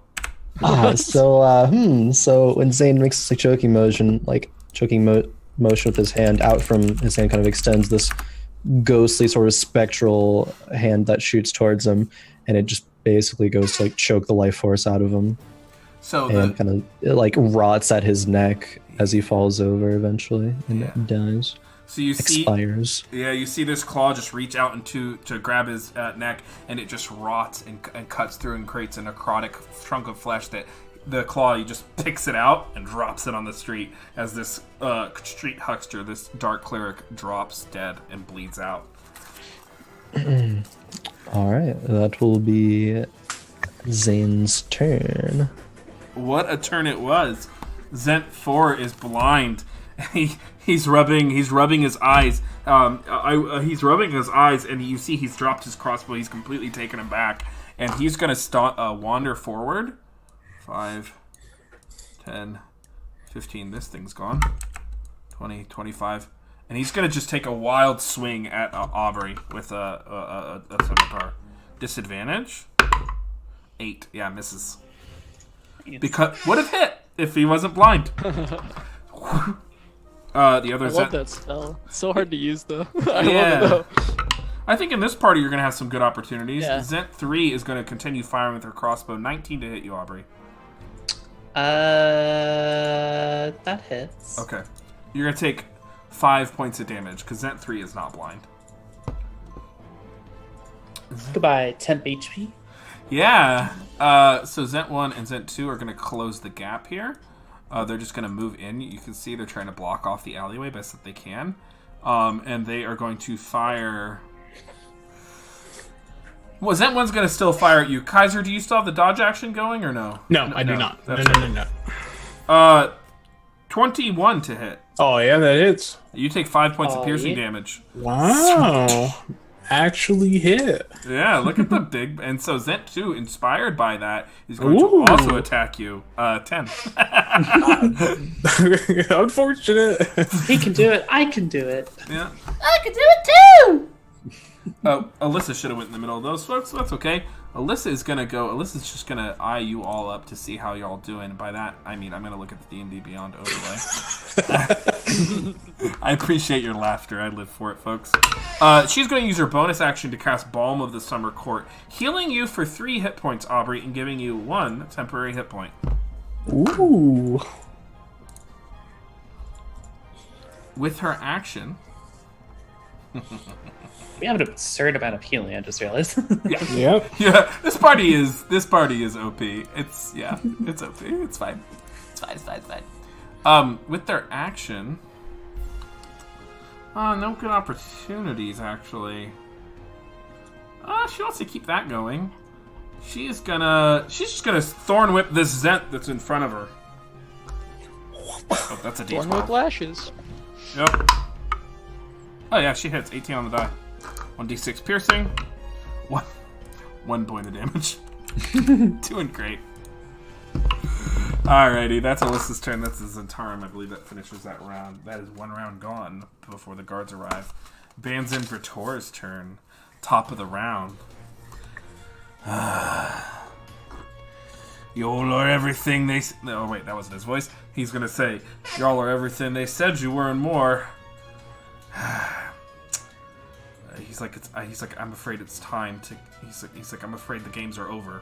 And he's gonna step forward, provoking an attack of opportunity. Sounds good. Here. Oh, Tragic, but too bad. too bad I have the sun in my eyes perpetually. Alrighty. You can see he pulls his hands towards his chest with his scimitar and his dagger, even so. And this moat of... Oh, you still hit! Oh, my bad. I thought you were saying you missed. 5 points of damage. Okay, he's still up. Oh, yeah, you would have nat 20. Yeah. It cuts into him. You can see a moat of darkness start to erupt from his chest, and his eyes blacken as he casts Arms of Adar.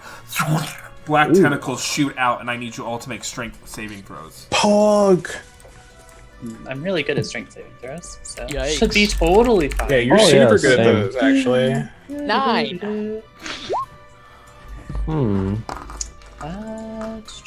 That's -1. -1. Hey, good shit, man. Oh, Hey, look, I found the party's weakness. You found the weakness. That's it. You know what? It's the same in the Ghost in the Machine. They all just got sucked into the void because of strength saving throws. So here we are. So Aubrey, you're going to take 10 points of necrotic damage. Crone, you're going to take 10 points of necrotic damage. Lucius, you said you got a 9. 10 points 9. of necrotic damage. You get 10 points of necrotic damage. Alyssa takes 10. Um, Alyssa takes 10 points of necrotic damage. Tomster, you take 10 points of necrotic damage. What is going on? Holy shit! these are some Matt I've Foreman rolled rolls. 2 nat 1s in a row. Well, it was another die, but What'd you say, Whatever. Crone? So these are some Matt Foreman rolls. how much? 10 damage? 10 necrotic. Okay. And you can't take... and Alyssa has resistance, so she takes 5. You can... And so her temper is gone. You cannot take reactions until its next turn. I'm going to assume they meant start of your next turn. Thanks. That makes sense. Yeah. Start. So yeah, he releases these tentacles out from his chest as the symbol of the Zentarum is conjured, and it sticks you all. Zent 4 is gonna have to save for it as well. Fails and dies. You see one of the tentacles stretch out and kill one of his friends. He's like, "Sorry, buddy. It's all in the business." That's not his voice. Oopsies. Sorry, buddy. All in the business. And that is Bonzen Bator's turn. Kaiser. Oops! I killed my teammate. Whoopsie. All right. Well, let's see if I can hit my boy here. All right. Okay, so that's first a miss on the first attack. Yep.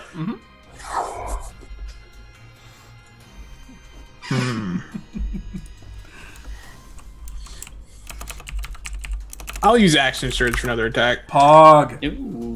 How's that armor? I just would like to Oh, know. Pog. Okay. Heck you, Matt. All right. I need some, and I will use.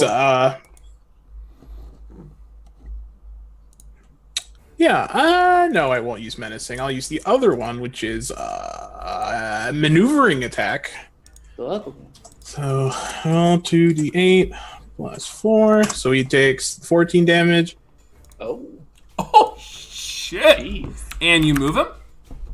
Oh, I move. I can. What does maneuvering attack do? You can allow a creature that you can see or hear to use its reaction. Okay, we don't have any reactions. I've made a bad decision. Next turn.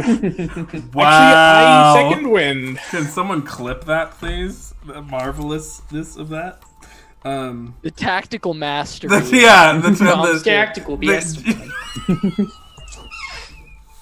You motherfuckers. Did you know that Guys, this? you did tactical mastermind. Did you know that these Of the people party. are competitive, or former competitive esports people? Professional gamers. He's tournament national champions. Alrighty, guys, that's your turn. Huckster is dead. Zent, whatever his face is dead. 1, 2, 3. So Zent 4 is dead. Aubrey, it's your turn. I use second wind, by the way, Matt, in case you didn't. Yeah, thank you. Okay. Aubrey will have her turret pew pew at the guy to the left over there. Okay. 1d20 plus 5. That's a 7, so that misses. Your turret's underperforming. Unfortunate. And then she will cast Cure Wounds on herself. As that hurt. Stuff is hurting. Okay. Big hurt. 6 hit points back. Alright. Is that your turn? Yep. Lucius, it's your turn. Okay. Yo, Kaiser, this is one of Kaiser's favorite songs. Gonna need his just he'll know he'll know his part for this one. Just gonna go ahead and do another Mantle of Inspiration here, trying to recoup some of the what we just took, and we look kind of low, haven't got much time. We feel like we're out of our minds. I feel like my life ain't mine. Who can relate? Woo! Woo! It'll go Kaiser, Aubrey, myself, and Zane for 5 temp HP. And no one has reactions except for Kaiser, so people can't really move, but just for the temp HP.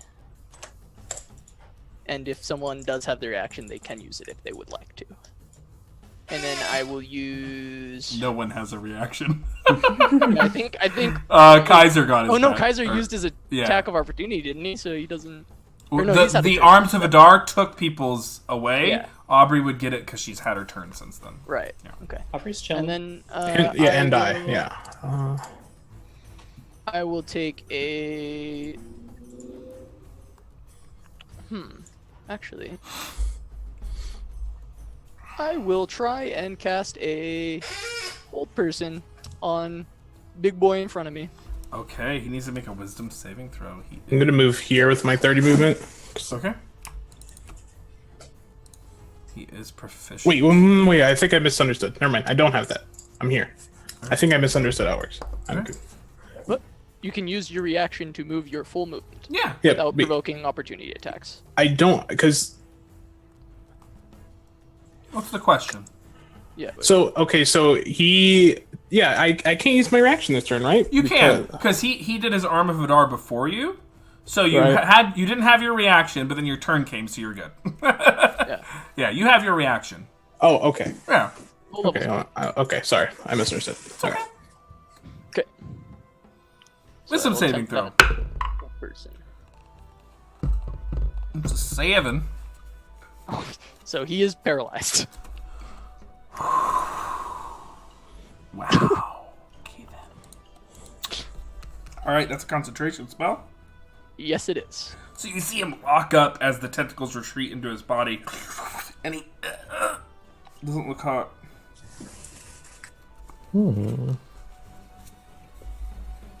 That your turn, Lucius? Yeah, that was action and boneless action. So I think we're. Thanks, I hate it. I think we're good.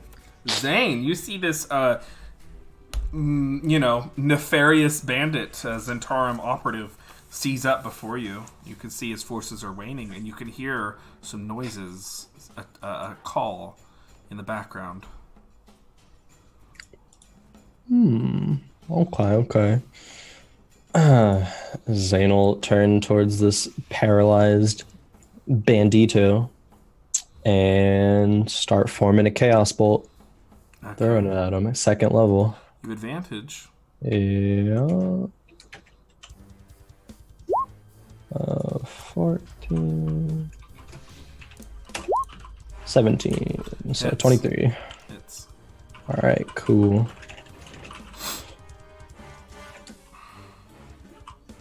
Oh, for 22 points of thunder damage. so a blast of thunderous energy slams into this guy, and he looking very hurt. Alright. Big owie right there. Where did Zane hear noises coming from? All around you, you hear like a slight ding ding ding ding ding ding. Okay. Zane will take a couple steps to the left. And that will be the end of Zane's turn. Alrighty. Banzan Bator's turn. They are paralyzed. They make wisdom saving throws at the end of their every turn. Yes, I believe end of each turn. Let me Okay. just make sure for you. End of turn. Alright, at the end of his turn, he gets a 16 on his wisdom saving throw. That is enough. Sweet. But that's the end of his turn. Kaiser. Oh, excuse me. On initiative count 20. Yeah, Kaiser, go ahead first.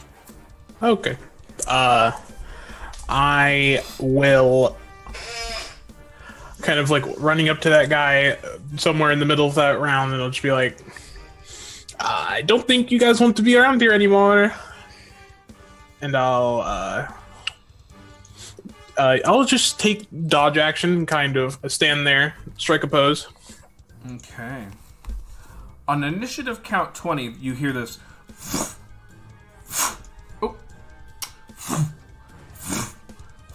And you see overhead a griffin come around. And a knight in armor with a lance begin to settle. As he descends, there is a at the opposite ends of alleys, and you see members of the Order of the Watchful Magus in robes with staves appear at the either end. And one of them, who is the gnome that you all met at the gate, says, "I would stop what you're doing at the request and order of the Order Watchful of the Magus." You can see the Zentarum agents looking around, and the gnome starts to conjure a spell. He's like, "We don't want anything to get out of hand, do we?" And the spell gets larger and larger. The Zentarum look around. They throw down their weapons. The spell releases, and you see Zentarum 1, 2, and Benz and Bator all lock up, and they get coalesced in this blue light, and they all fall over. With that, combat is over. Zane will look over to Gnome and say, thank you for your assistance here. No problem. And he steps into the middle of all this as the Griffin Rider descends, and the younger mage to the west steps forward as well. You see the younger mage, because the gnome was able to, the younger mage just puts a hand over Zent 3 and they fall asleep, unconscious. The gnome speaks. Well, this is quite the bounty indeed. Zentarum operatives in broad daylight. Indeed, they seem rather brash in your city to be attacking travelers. This is certainly not the most exotic or brash attempt they've made in recent times. They are a powerful network backed by a powerful sorcerer. It is an unfortunate fixture of life here in Waterdeep. Unfortunate for sure, that is correct. We do what we can. Wrong music, hello. I have no doubt that you do. Thank you for alerting this to our attention. But I must ask, and you can see he peers back behind his, you see his spectacles are in the shapes of flames. But I must ask, what brought you into such an altercation? Well, of course, they seem to have not taken kindly to when other members of the Zentarum approached us in Nightstone. They attempted to make a deal with us, but we declined it as it was very, very illegal what they were trying to do. And so they attacked us. We dispatched of the ones in Nightstone. I believe one escaped, and they are trying to collect their losses from us, or something like that. They wanted us to pay them. They are so very brash, so very stupid. Oh. Wait, that is a very aggressive move. What amount and what kind of illegal activity was this? Yeah, well, they were... Go ahead, Zane. They were trying to rig the elections in Nightstone. They were trying to transport drugs. And you can see a couple other guards appear. And the man in the Griffin Rider is putting the Zentarum agents on the back of his Griffin. Just kind of like basically in like a burlap sack on his back of his Griffin. They are just bagging these dudes up. That is interesting. That is a very large amount of razor dust to attempt to move through Nightstone. Yes, I do not know how they acquired it, but as they are a criminal organization, I suppose, so they have their motives. To think that they would attempt to bribe myself with it is very unheard of. You see, he steeples his fingers. But why would they move such a large amount so quickly? It is careless. I wonder. The rumors are true. And what rumors might those be? Well, the Zentarum are, And he looks around. Would you accompany me back to my office? Yeah, of course. I'm willing to give you a full report of what you need, perhaps to assist in bringing the Zentarum to justice. Good. And do you all accompany him back to his office? Lucius? Yeah.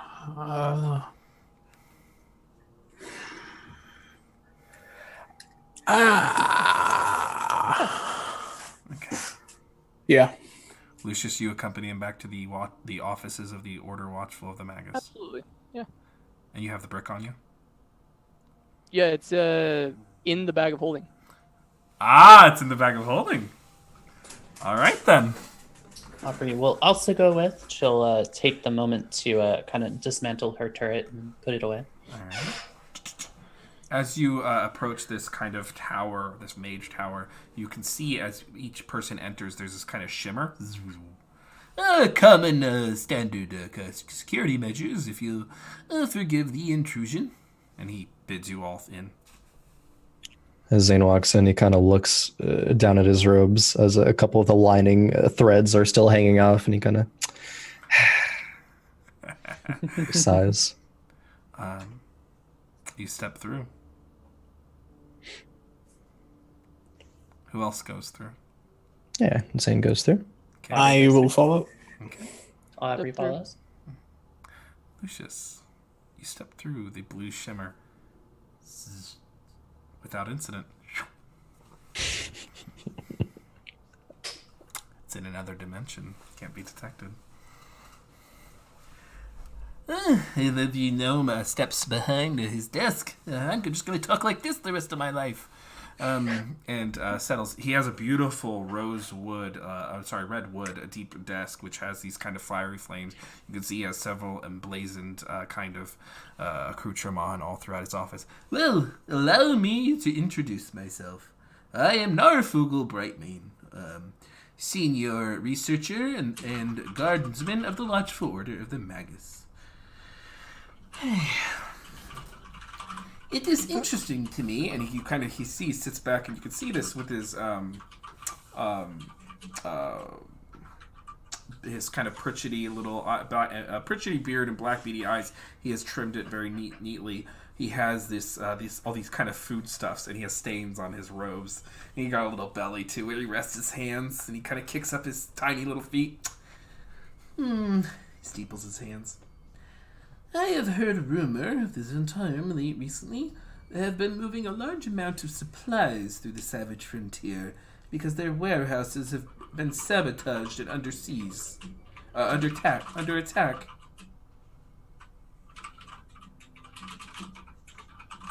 Under attack by what? That's the thing.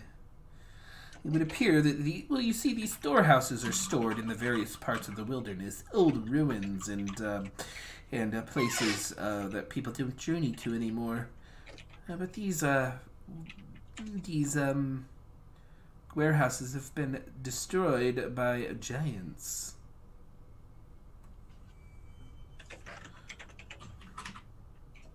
By giants, you say?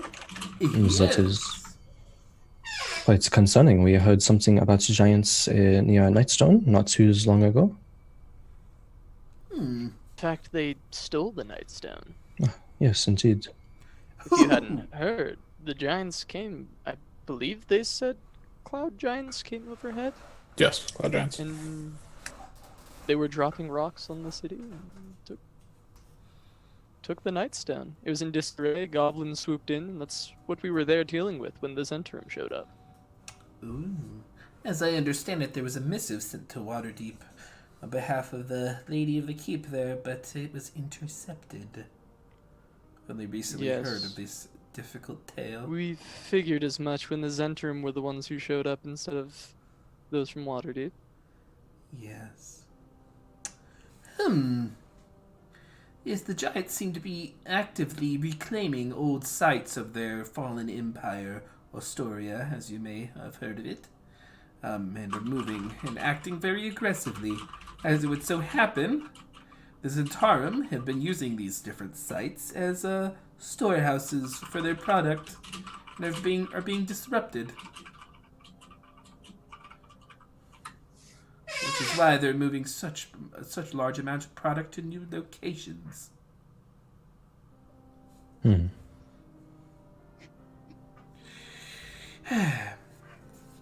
There is another tale I have heard in all this. There is a woman, a kind of up-and-comer, a rising star in the Zentarum. Would she happen to look like this? Oh, Cast disguise fuck. self, and Yep. turn myself directly into her, and I Mhm. have the actor feat, so I'm actually gonna do. I don't remember the accent you used, or I'd try and replicate it, but I can exactly replicate her voice. And I say, Oh. "Oh, but she looks something like me." So you turn into Kara Darkhope? Yes. He gives a discerning look. That's the thing, I don't believe that is her, actually. That's the thing, you see. This person no one has gotten a good look at them. Drop it. But whoever they are causing quite the disruption.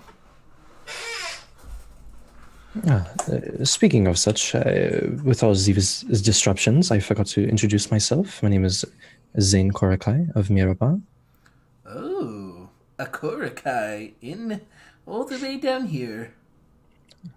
Indeed. And the rest of your names? I am Lucius Cavalares. All right. Aubrey Hoppa. Pleasure. Kaiser. Well, whoever this new operative is, she seems to be causing quite a disturbance. Have you heard anything else of this person? Of this Zentarum? Is this a rising star? No, only that they're new and eager. It is interesting the way these things move. Where she's operating out of? I think Waterdeep, but she has been very expensive in her travels. Do you happen to know how large this Zentarum is? The Black Network seems to be infinite. They are all throughout the Forgotten Realms, and especially in the Sword Coast. They are a powerful network, controlled by a very powerful sorcerer, which is why, and no matter how many times he is killed, slaughtered, and destroyed, he comes back. I have heard of powers like this before, but only the most powerful people in the world are able to attain it. And he is certainly one of them. I believe he is in his 9th iteration. That is most troubling. You shouldn't concern yourself with such issues. The Black Staff and the various Lords of Waterdeep have a responsibility to protect us and to combat those great powers. Yeah, well, yes, I think it is important to be aware of such things if you are a part of the kingdom, as they affect all of us.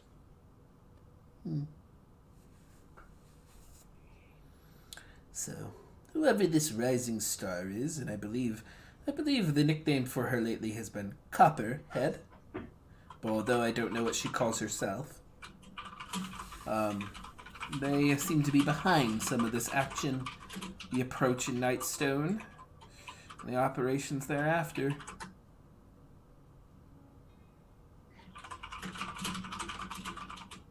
So, the Razor Dust, what happened to it afterwards?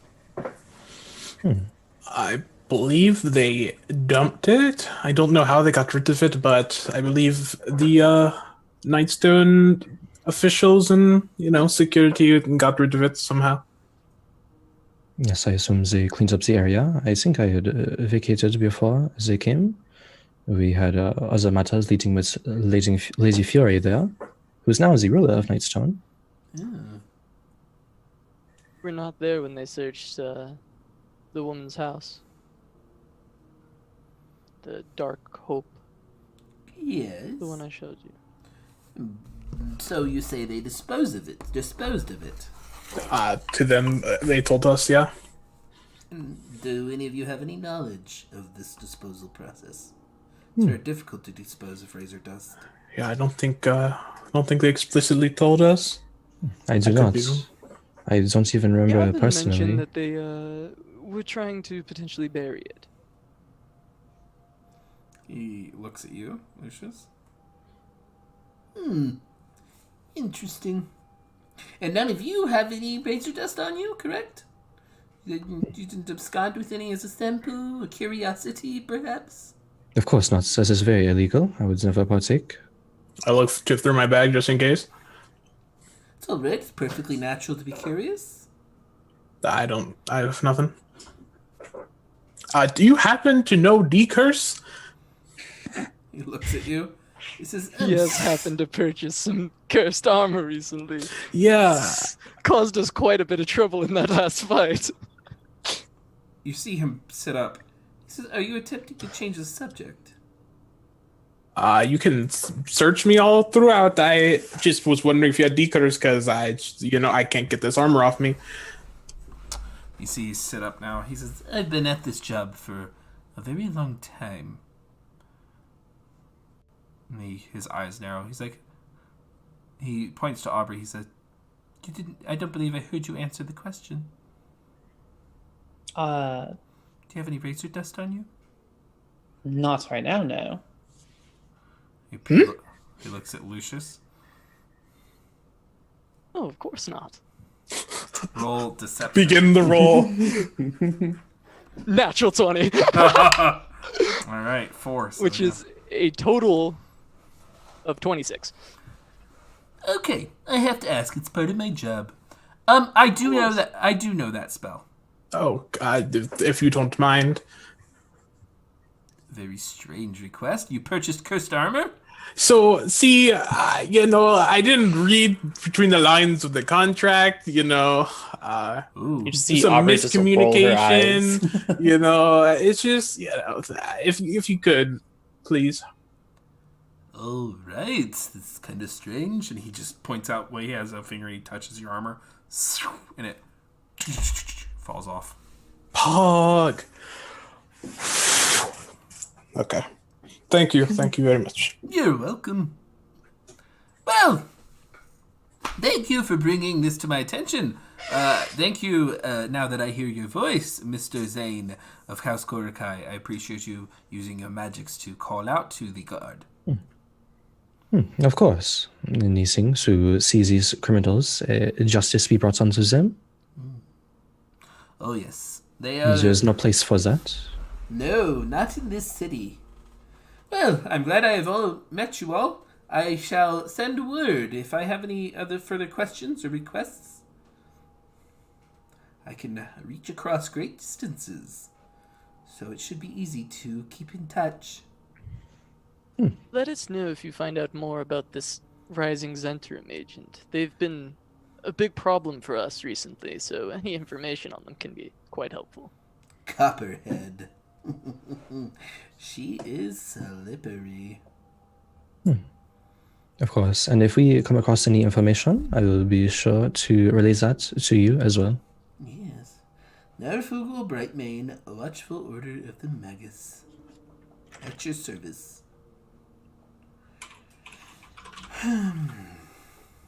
Well, I don't believe I have any further questions for you all. Though I suppose I should offer some compensation for your troubles and whatnot. He gives you all 50 gold pieces. Take it. Recoup losses. Sounds good. Thank you very much. That is very generous of you. I'll write that down for Much me. appreciated. Mr. Brightsman. Yes. The Watchful Order of the Magus. Indeed. Well, he sits up and you can see he grabs he has this kind of stack of sweet cakes and he grabs one. He's like, well, I shall escort you out. Okay. Thank you. Waddles to the front door and escorts you out of the Watchful Tower. So, one question, if is you will. Yes. You had some sort of magical defense area to this building, did you not? Yes. I am curious, since you asked us if we had any illegal things on us. Does that dispel illusions? Does it detect things? It detects things, it dispels illusions, and does many things. However, there are magics that counter abjuration magics, such as powerful divination and various other things. Oh. Yes. You can fool even the most powerful of words with some even simple magics. Indeed, it is not often, not all the time, that I see buildings such as these with these protective words. So, Waterdeep is very advanced. It is very advanced. For many years this city has existed. Of course. That is good. Have a safe travel and enjoy your stay in Waterdeep. Thank you. Yes, I believe we'll be on our way shortly. Yeah, headed out to Tribal. Alrighty. Is there anything anyone wishes to do? Zane, you're gonna finish your tailoring. So Zane is going back to the tailors. you can see the guy is like upset. He's like, "Well, yeah, about time you came back." And he finishes. Yes, there were criminals right outside of your store. We have apprehended them or assisted the authorities in apprehending them. Oh, what are you, a Boy Scout? And he finishes tailoring. Tailoring for you. If you're lucky, did not do any damage to your shop or anything of the sorts. Wouldn't be the first time. Alright. Jeez. Zane will like tip him. I think fine clothes are like 15 gold, but he'll tip him like 5 more gold. Very sweet of you. Way to be the bigger person, Zane. Alrighty. Is there anything else anyone wishes to do in Waterdeep? Aubrey would make sure that they have enough like provisions for their horses, Yeah. and she would get herself like some rations for traveling. So like 2 weeks worth, I guess. Probably That's I'll make sure we have enough rations, however much Yeah. that'll cost us. Alrighty. Zane will also look around, see if he can find like a nice tent. Okay. You can find a yurt for all I care. 10 gold. 10 gold for next tent. Okay, cool. Yeah, you find a very nice tent. Nice. It'll basically be a yurt. I would do canvas a yurt. double back of the fucking Curse Brothers buildings and Yeah. make sure they didn't have any magic shields with them. No, ain't got no shields. Ain't got no shields. Okay. And then I would just go back to the house and say goodbye to them. Dude, bro. So only Ava and Emmett are still there, and Right. yeah. It was so good to see you. Thanks for staying, man. Yeah. I don't know when I'll be back. Anywhere from like 4 to like 6 weeks, something like that, maybe. If then. Take care. I'll tell. I'm blanking. Not Aaliyah. What's her name? Alaylis. Alaylis. Yeah, Alaylis. I'll tell Alaylis that she missed you, man. She's been busy. Yeah. So she has. Well, see you, bro. Give out some hugs and leave. Yeah. Bye, Emmett. Over, my darling. Always a pleasure. Safe travels, Lucius. See you when I return. Let's see Head you. off. Alrighty. As you all gather outside the northern road of Waterdeep and begin to depart towards the long journey ahead to Tribor, you will think back to everything that has just transpired and what an eventful week this has been. And now you know that you have the ire of the Black Network, and that and although the wilderness beyond houses many threats, the cities that you travel through offer just as many dangers. That's where we'll end tonight's session. Okay. Alrighty. That was a hoot and a half. Yeah. Indeed. Straight up having a good time, bros. Yeah, bruh. Bruh. Having Whoa. a brewski. What was the mage's name again? Sorry. Narf, I said it like 9 times. Narf. Great name. Thank you, Crone. Watchful Order of the Magus, who I changed his hair color like halfway through. It's Bro, and just slam a copy paster into the Discord if you can. Copy. Sure. Yeah, I was about to say I can't spell that. Thank you, Chris, for the 100 bits. Thank you for those who followed. Thank you, Dabbot, for the raid. Variant Rolls for the raid. The people who followed. Y'all are awesome. We will do our little send-off here. There you go. Thank you. Let's do it in reverse order. Mr. Charisma Tomster. So we'll, say your farewells and talk about your favorite moment from tonight's game.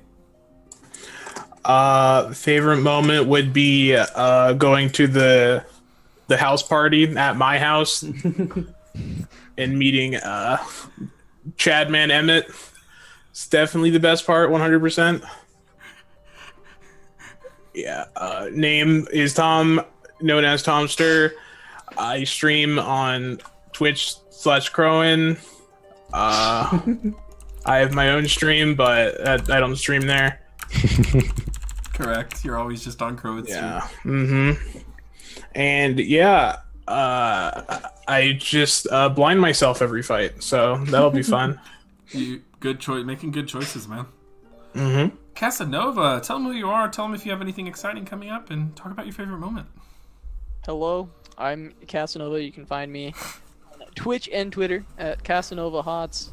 Hopefully, we'll be having some classic WoW content coming up soon, as well as an unannounced project that probably is being announced in like a week or something. That'll be fun. That won't be on my channel though. That's something else. But on my channel, hopefully classic WoW if I get the beta. But you know, never lucky. Never gotten a beta in my life, so we'll see. Other than that, my favorite moment was being able to use that fatty pyrotechnics. I love that spell. I just rarely get to use it, so exciting. Love to be able to use that spell. Awesome. Crowan. Hello, my name is Crowan. I think my favorite moment of the session is using thaumaturgy to call the guards while simultaneously, what was it, chilling grasp? Chill touch, yeah. Yeah, chilling touching the other spellcaster.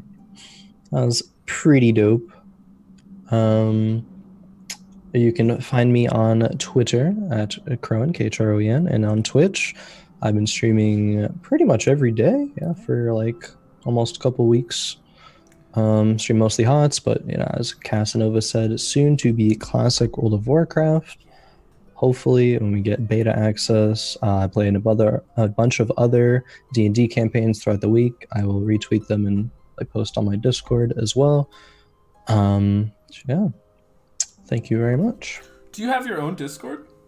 I do. Discord.gg/Crowan as well. Everything just at Crowan.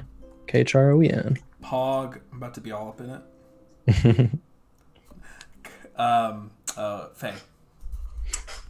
Hi, I'm Faye. I stream on Twitch, Faye14. My Twitter is FayHots. Let's see, there's D&D upcoming on Sunday that I stream on my channel, and then there's Monday as well. That is on Toucher's channel. Yeah, other than that, just streaming HOTS and Mortal Kombat 11. Not Classic WoW, because I don't really have much interest in Classic WoW. Wow, the BM. Hello, Savage. Big unlucky. Yeah, Jade Main Pog. Jade Main, by the way.